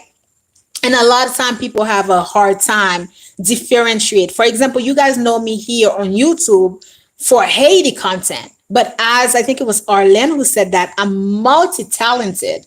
I do Haiti content because I always felt like it was a duty. But I always tell you guys that if I had it any other way, I would go into fashion. This is where I love fashion. I love everything artsy. Like when I'm not online and when I'm not doing the Haiti thing, I don't sit there and watch content on Haiti. I don't sit there and watch other people who do my work in Haiti. I literally am online. I'm watching fashion shows. I'm reading about fashion because that's also really a part of my heart. So a lot of times when it's very important to be able to bring different things to your public. So one thing that I always loved with Mika is that Mika is one of the Haitian singers who was able to like rap. Mika is able to sing. He's able to do compa. He's able to do a little bit of like, rap, a little bit of what's the other thing that we have here? But like Mika is really multi-talented. And and not only, okay, so let's leave this there. His personality, guys, if you've never talked, that guy is down. Listen, I am not even a third of close of how down to earth Mikael Benjamin is. Mika I used to see him at the barbershop here in Haiti, always saying hi. He used to tell me, what politique, oui? Always cool, always relaxed. This is never the type of guy that you see and who takes himself like he's that. Mika is just really that a people person, a people person. And these type of death, I just cannot deal with that, guys. I cannot deal with this death. Like when I think about his parents, when I think about his dad, the relationship that Michael Benjamin has with his father, I can only, like, I would literally, I don't know how these people do it. I don't know how his wife does it because I don't know how I'm doing it. Guys, I'm going to tell you, like, I could do a lot, but this death, that shit took me out, and it still does. That shit took me out, guys. Every day I'm like, why Mika? Why him? Why him? Why now? It's like, I feel like for us as a nation, it's just the last straw, you know? I mean, and he died live. He died live, guys. I mean, how did I know the news? I was literally on the balcony. We have new puppies, so I went to, pet them. And I came in the back and I went into the bathroom to wash my hands. And my mother was sitting like not so far away and she was on the telephone. And oh, this is what saved me because I would have definitely died right then and there. We didn't have access to the internet. My internet was down for 5 days. It was down for 5 days. And I thank God because if my internet was not down, it would have been a done deal for me. Because I'm gonna be honest, I still am unable to process. I still cannot believe it. I believe that they're having the funerals for him tomorrow. I still cannot believe it. I feel like it's surreal. I go on his page constantly. I watch a lot of his videos. I sit there and I sing his song. And I just tell myself that I say, God, I'm not going to question you. I said to myself that I guess I'm only going to say that Michael was an earth angel. Like, I don't know what to say, guys. Pito c'était n'importe monde, c'est pas lui-même. That's how I feel. Pito c'était n'importe monde, c'est pas lui-même. Such a sweet guy. The guy just got married. The guy just had a baby. Oh my God. This is, and you know what? This is not even the only death that I suffered. My aunt died 2 days ago. My cousin's husband died. Mika died on the 15th. My cousin's husband was burned on the 8th. He died in the beginning of October, cardiac arrest. He was 42. Mika was 41. He was 42. She said, "Were you adopted, Daisy?" I like to say that I was. I like to when I like to say that to my parent, that I am adopted. But my love, I wish that I was, but no, I'm not adopted.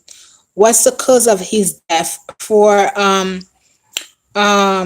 For me, my cousin, so she buried her husband on the 8th, and she's burying her mom next Saturday. She buried her husband on the 8th of October. He died of a cardiac arrest. I was laying there. First of all, my cousin, the same cousin that I called at 6 o'clock in the morning, she called me at 7 o'clock in the morning. And I said, "Oh my God, why is she calling me so early? I'm not answering this phone." So I did not answer to her because you guys know that I have to have my coffee first. And then somebody keeps knocking on the door, so I'm trying to pretend that I'm asleep so that I don't answer. But then I keep hearing the knock, so I get off the bed, so I answer, and it's my mom, and she's looking at me grim with her eyes bulging, and I'm like, "What's going on?" She's like, "Le mari de Joanne, le mari I'm like, "What's going on?" And then she tells me that we have a death. The guy died of a heart attack. 41, 42 years old. He died of a heart attack, and my aunt passed away couple of days ago. So this is all of the loss that I'm suffering, right? And for my cousin's husband, it was a shock for me because like I was not expecting that. He literally fell off. But he was saying that he felt it. Like he died on Friday, but he felt uncomfortable since Monday. My cousin says that he felt uncomfortable. He kept saying that he couldn't breathe. Like he was walking through the stair and he was like he couldn't breathe. Hold on, let me go back to what you guys are saying. And when she said, "Were you adopted?" I said, "No. Thank you so much, Life of Energy. What's the cause of his death? It was a cardiac arrest. A lot of heart related deaths. Yes. Where's the worst? Because school have been closed for 4 months, my lord. Yes, it's a lot of cardiac arrest. This is why I tell you guys that the situation for us as Haitian people is a lot. It's a lot. This is why people are not understanding. Because this is what you have to understand, guys. There's a lot of people who left Haiti because of the situation, but it's not like they're happy where they are. A lot of these people who left, they want to come back. They don't want to stay in the US. I always tell you that it doesn't matter. It's not the same lifestyle. No true Haitian want to live in the United States. It's just not the same. Tout moun ap tan pou Haiti mi yo pou yo vin la kayo. Everybody's just waiting for Haiti to get better to come back home. Nobody a fucking slave in the United States. So a lot, and plus, look at the life that people are having. Look at the life that people are. This situation is affecting us as a nation. The Haiti situation is affecting all of us as a nation. All of us as a nation. So whether you like it or not, and then there's another thing that my mom was saying. This is why I feel like she's very mindful. Um, because she's like, a lot of people who are dying or people that are in their mid 30s to mid 40s. Why?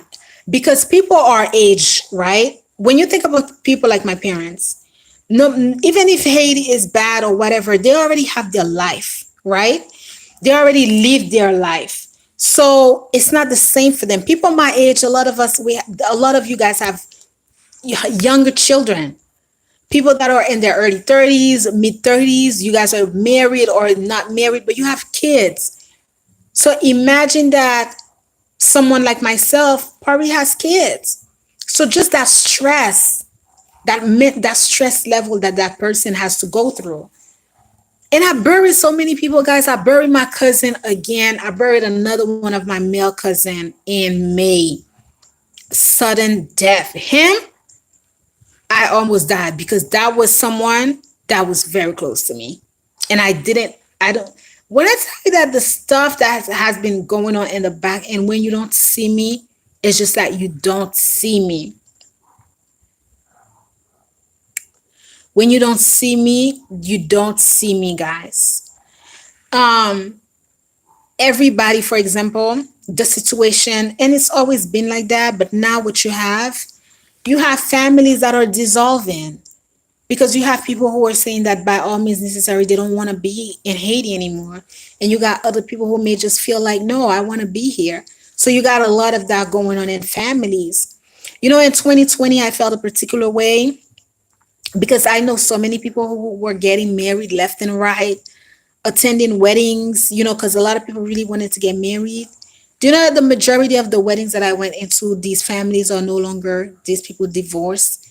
And a lot of the divorce has to go with the fact that, the wife, sometimes it's like the person had a visa and they left and they never came back, right? Sometimes it's the woman, she had visas, she left, never came back. Um, so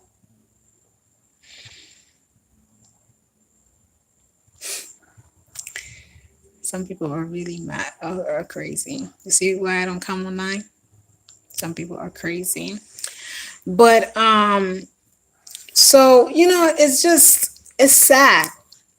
It's sad. And this is why when I think about the political status of Haiti, I'm not sad, I'm angry. I'm not sad, I'm angry. And what do you do when you're angry? When you're angry, you step forward. When you're angry, you step forward. When you're angry, you stand up for what you believe. You fight. Because if I was not doing this job, then I would be part of the people who had to leave. When I was talking to the braider, my braider who came to do my hair, and she was like, "Why are you such a beautiful woman? You're not married. You don't got no kids." And I said to her, "Do you believe that I could do the work that I do if I was a married woman?" I mean, I would have to marry someone who's at my level. I would have to marry someone who understands what I'm striving for, because I cannot imagine no Haitian man right now wanting to marry me and wanted to put up, knowing that I have a American passport, wanted to put up with what's going on in Haiti. External factors, people would probably feel like I was selfish and all of that. So it's just a choice that I do willingly, because I know that it's either I choose this life, and in order to be here for other people to direct you, because when Haiti is gonna like move forward, when Haiti is gonna change, when things, you guys are gonna come back as a boom, and you will need people like myself to be here on the ground, people who are really have integrity, because in a few more years, I guarantee you that I will not be the only person who offers consultation for Haiti. And I welcome it, because I'll probably have other people who have a lot more experience in a specific subject. This is why me, I'm not a person who, I know that I'm one of the people who's always kind of like a pioneer. I always start certain things as a first. But I know that once Haiti gets, things starts to open up, it's gonna be madness over here in Haiti. You're gonna have so many Haitians coming back, wanted to establish themselves in Haiti. Give it like 3 more years, guys. Mark my word. Give it a good 3 years. Mark my word, and see the shift that is going to happen here in Haiti. It's gonna be madness. It's gonna be a major shift for Haiti. This is why I know what I know. And I'm like, okay, let me just brace myself, because, anyways, like, if I wasn't here, I would still be working. I'm able to work. I'm able to still be okay. I need to save up as much as possible. What do you say? So I can start purchasing. Yes, you do. Please send me a message and we can discuss that. What is it? DL Consulting 83 at gmail.com. You should invest now. This is what I've been telling people. It's the best time to invest, because people are leaving the country. So you don't even have, well, listen, it really still depends on where you want to invest, because some of the requests that I had requests near the sea, and it's still very hard to find property like around areas in the sea. Even people who had hotels. Okay, I can't share everything with you guys, here. But there's a major deals happening in the back end. But you have people who have businesses, they're ready to lease certain things, but they're not selling. They're not selling because they know Haiti already. They know that it's only a given time before things start to change. So a lot of people, they're not selling. But what you have, people that are selling, are people who are, out in the countryside, who really just want to go. They just want to go. They want to work. Everybody want to work. People want to work. People business fait cob, occuper boutique yo. So these people are selling. These people are feeling like, okay, they're but now, I'm mostly working on, like, I work with people, but I work a lot with bigger contractors as well, which is really exciting for me. So I work a lot with larger contractors, like people who are interested in doing project base here in Haiti. So it's nice to be, because I'm still learning as well. I'm learning a lot through these type of work that I do. It's fun, it's really fun. I love that I work a lot on the back end, just quietly. And also I work with a lot of lawyers. I work with lawyers. I work with other consultants. So I'm getting to also learn some of the Haitian laws, which is really interesting. You would think, because Haiti is, people are not respecting the laws, but there are actually laws into place to do certain things, some stuff that you need to know, some stuff that you need to process.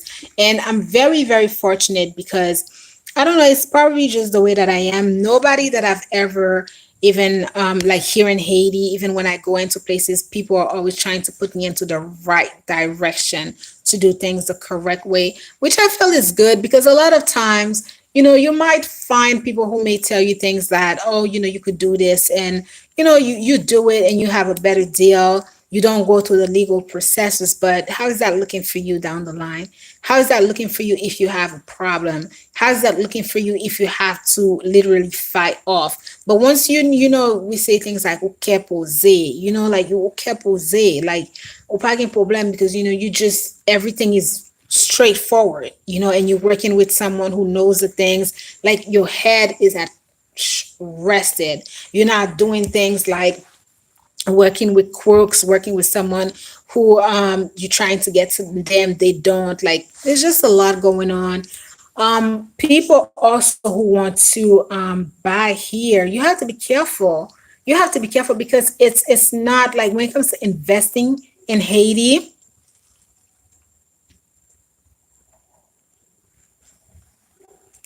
Ma pran kreol soti, Daisy. Kounya m pral ma pale kreol. All right, merci. M bien content wap pale kreol. So, yeah, so when it comes to property investing, and as an individual, I would always counsel you to like just go the professional route. That's what I would always say. Go the professional route. Professional route. Don't go through calling people friends. It's not the time for that. People are grimy. You don't know what they have going on. You don't know how they feel.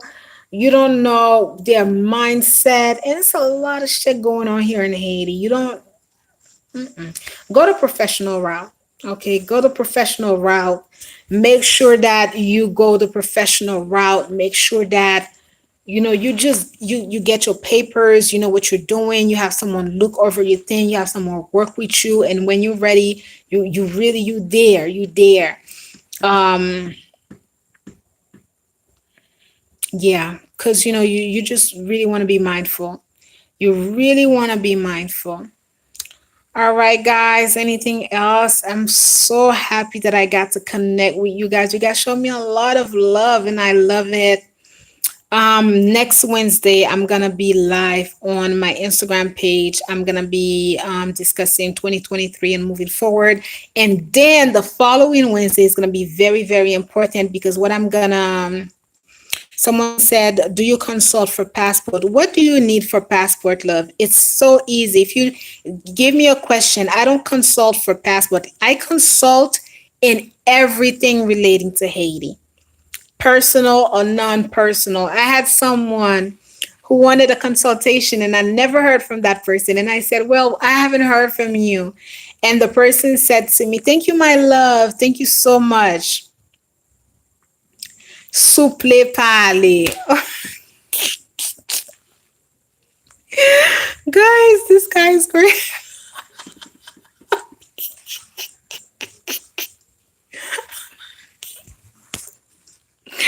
Oh my God, you guys are crazy.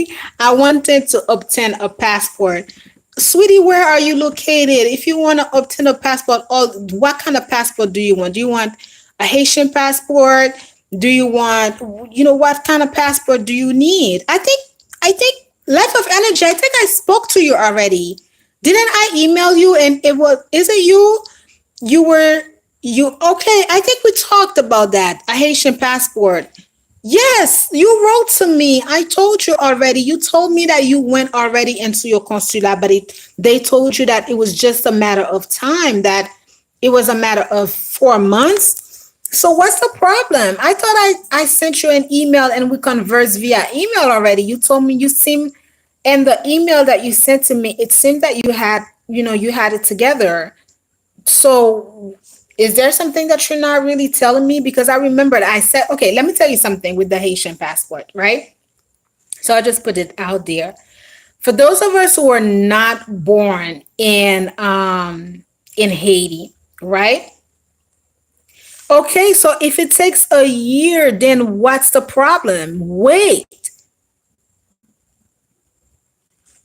Even if I had better connection to, this is the problem that I'm having with some of you. See, now you're getting me upset. You coming to Haiti for what right now? Sak passe. You coming to Haiti for what? And nobody can do shit. We're sitting here. You gotta be careful with that. This is what I don't like. You went and you looked for the passport. They told you that the process take a year. A year, it's moving. Get it there. You should have been applying and let them get you the passport there. Exactly, my love. So get ready. So okay, get the passport.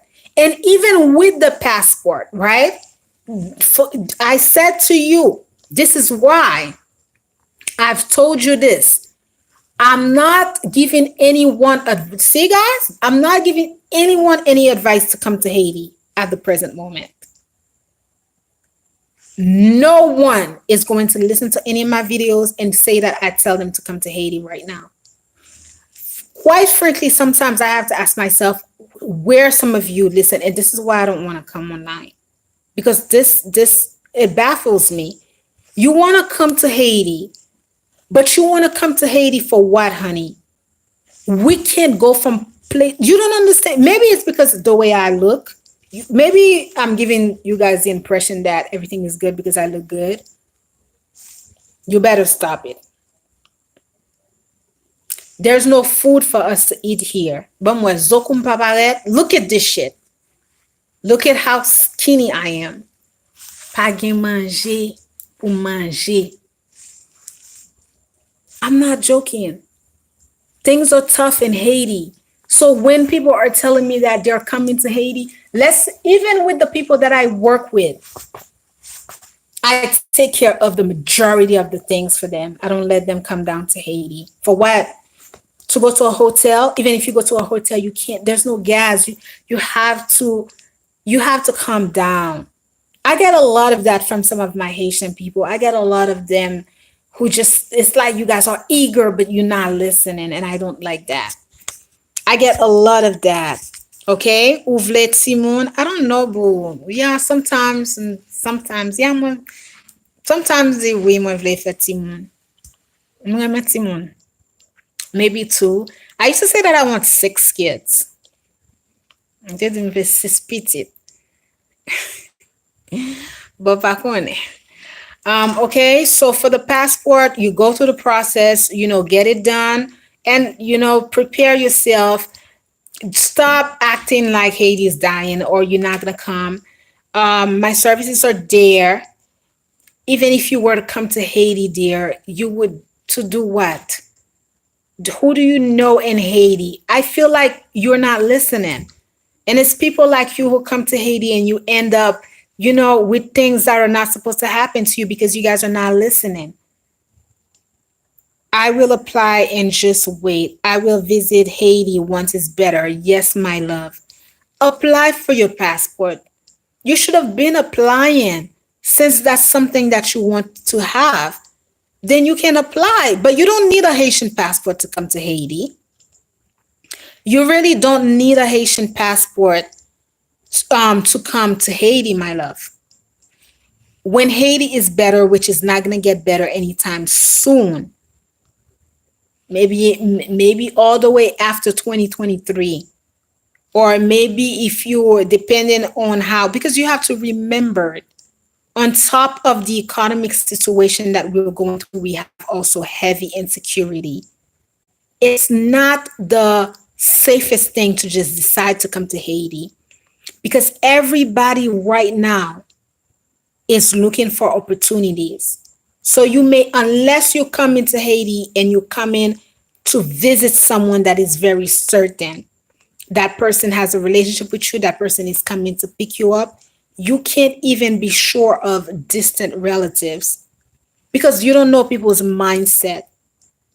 You don't know what people are thinking as you're saying to them that you come in if they're not plotting to wait for you. You got to be safe. I offer consultation and I have different rates. I even have rates for people who just felt like, okay, you know what? Like if you're lost, I have an hourly rate It's pretty affordable, my hourly rate. I think it's pretty affordable. And you can discuss up to 6 questions with me. I go in depth. Once you submit your questions, I not only write it, but we then have the conversation. Why are you, some of you guys, so hard headed? You want to make a faux pas. And next thing you know, you into some shit that you're not supposed to be in. You got to move differently. Why don't you learn from me? Do you ever see me into some melodramatic shit? Have you ever heard my name into some melodramatic shit? Have you ever seen me with, 5, 6, 7 people, or boasting about who I know, who I don't know? But you still see me moving. You still see me working. It's because I have strategy. It's because I know. So just take it easy, my love. Take it easy. It upsets me when you guys are not listening, especially those of you that are from Haiti. I don't like that because it's like I feel like this is sometimes one of the reason why I'm like sometimes I just want to take my videos down, or because it's like some of you guys, I don't get it. I don't get it. Okay, the country is not safe. There's nothing here. Okay, so sit tight. Preparation is what? Preparation is getting your consultation. You don't got to get it from me. Okay, a consultation money is nothing. The pay that you're giving me, it's nothing. It's not worth much here in my country, but it's for you. You have preparation. That's your preparation. You have it there that you can always go back to. So when you come to Haiti, should you come and you meet with people and they're telling you one thing, but you can always have the reference of the consultation that you had, and you'll be like, I remember that I've spoken to Daisy and that's not what she said. You keep it for your heart because now you can evaluate how people are really talking to you. This is the preparation. This is not what I really wanted to do with my life. I have these services out because God, if only I had someone like myself when I first came to Haiti, I would be so much further away. I would be so much further away. And one thing that is very alarming, and I think I shared it, the majority of my consultation, if not all of my consultation, the majority, they're not from any Haitian people. I get consultation from people from different continent, guys. That's why that girl that was in Marie's live last month scared me. She's not ready for Haiti, even though she loves Haiti. Oh, okay. So I wasn't in Marie's but that's another person.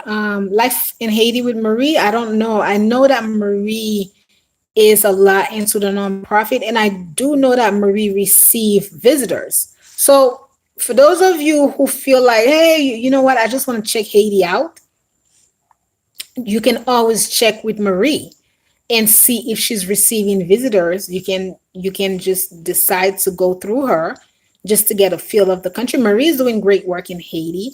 I've connected with her before. I've definitely connected with her.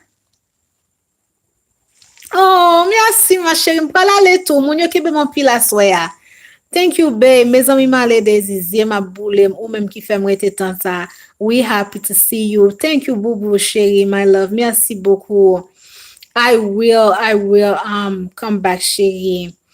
Are you familiar with C. Gentil?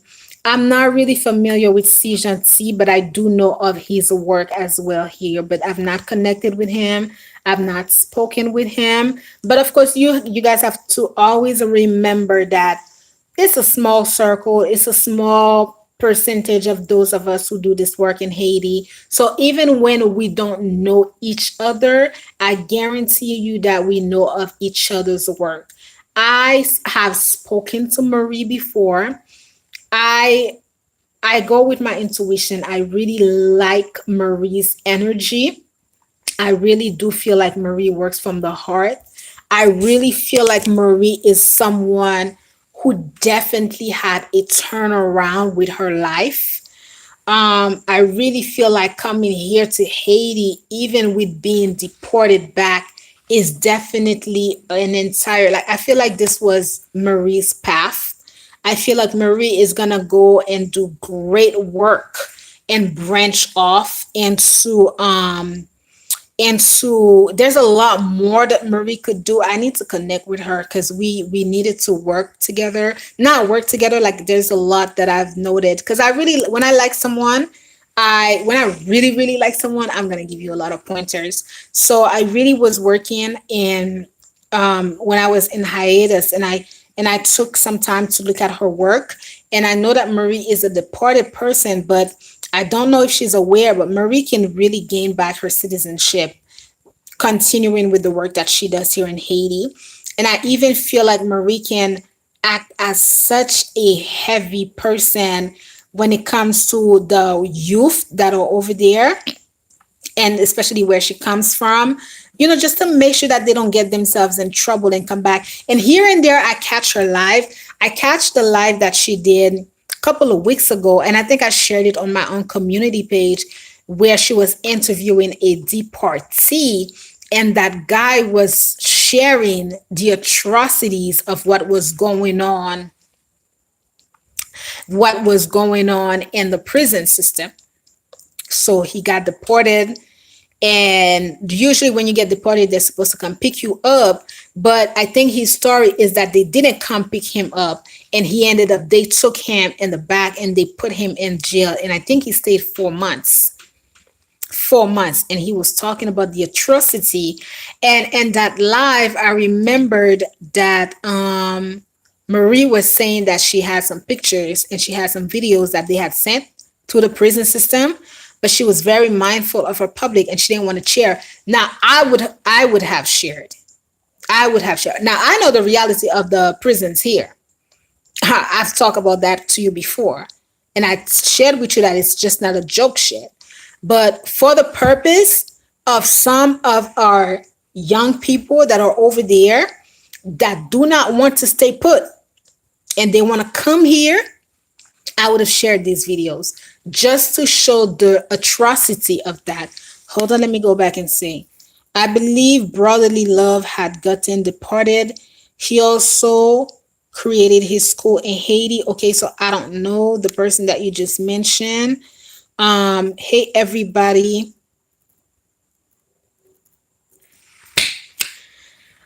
Okay, Townsend. Yeah, guys. So just to tell you about, so I think I was mentioning Marie. I'm pretty much, some of you might just be aware of her channel, but this is also, I'm just pointing it out for people who just are very eager. I know that Marie at times receive visitors. So if you guys are very, very eager to come to Haiti, and you can check with Marie, check to see her processes, what she's asking for, and I do believe that she hosts people. Now, don't quote me on that, but you can always check with her and see, because for me, I say I'm not telling anyone to come to Haiti under my guidance. Not at the present moment. What's the name of the channel? Marie, it's Life in Haiti with Marie. That's her name of the channel. Life in Haiti with Marie. That's the name of her channel. She does good work. I like her work. And I like her personality. I like her work, but I also like her personality. All right, guys. So 2 hours and 13 minutes. I hope that you guys are really, really happy to see me. We didn't really get to talk. I think I briefly talked to you about the United States in the midterm, but just to let you know that this is, make sure that you are in. I will do my best. Merci. Merci beaucoup. Ma vini Haiti juste pour. OK, m'attendons. M'attendons. All right, guys. Thank you so much for being here with me. It has been a pleasure. If you have the time, next Wednesday, I will be live on my Instagram. Thank you so much, my love.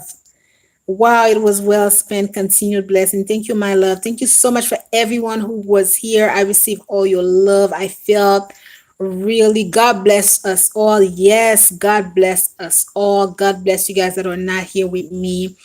Thank you for the support. Thank you for always being here with me. I'm well, guys. I'm well. I'm well as I can be. I'll do my best to be here with you guys, even if I don't come all the time. We can do so twice a month, okay? I can connect with you guys because I've received a lot of love for you guys. I miss you guys. It's a lot. God bless you all. Stay safe. Don't watch the news. Don't watch the news. And check on your people in Haiti. Check on them. Check on them. It's tough. Check on them on their mental. And I will be sure to connect with you guys. I'll connect with you guys. I'll connect with you guys as much as I can for the end of the year. I'll try to be here with you guys, connect with you guys, talk to you guys. Even as somebody said, even if we're not talking politics, you know. And for anything pertaining to Haiti, um, come on my Instagram page, the photo consulting, which is DL Consulting Firm 83. I'm there every Wednesday. I will be there this Wednesday, God willing. I'm gonna continue to push my work, and I'm also continuing. I'm doing the event navigating Haiti. I will be doing that again in December. And I will be sure to be here and connect with you guys as much as I can. I love you so very much. I always feel a lot of love when I come here on my YouTube.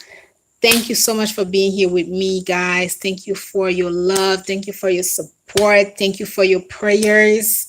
And yeah, good night, guys. Thank you for being here with me.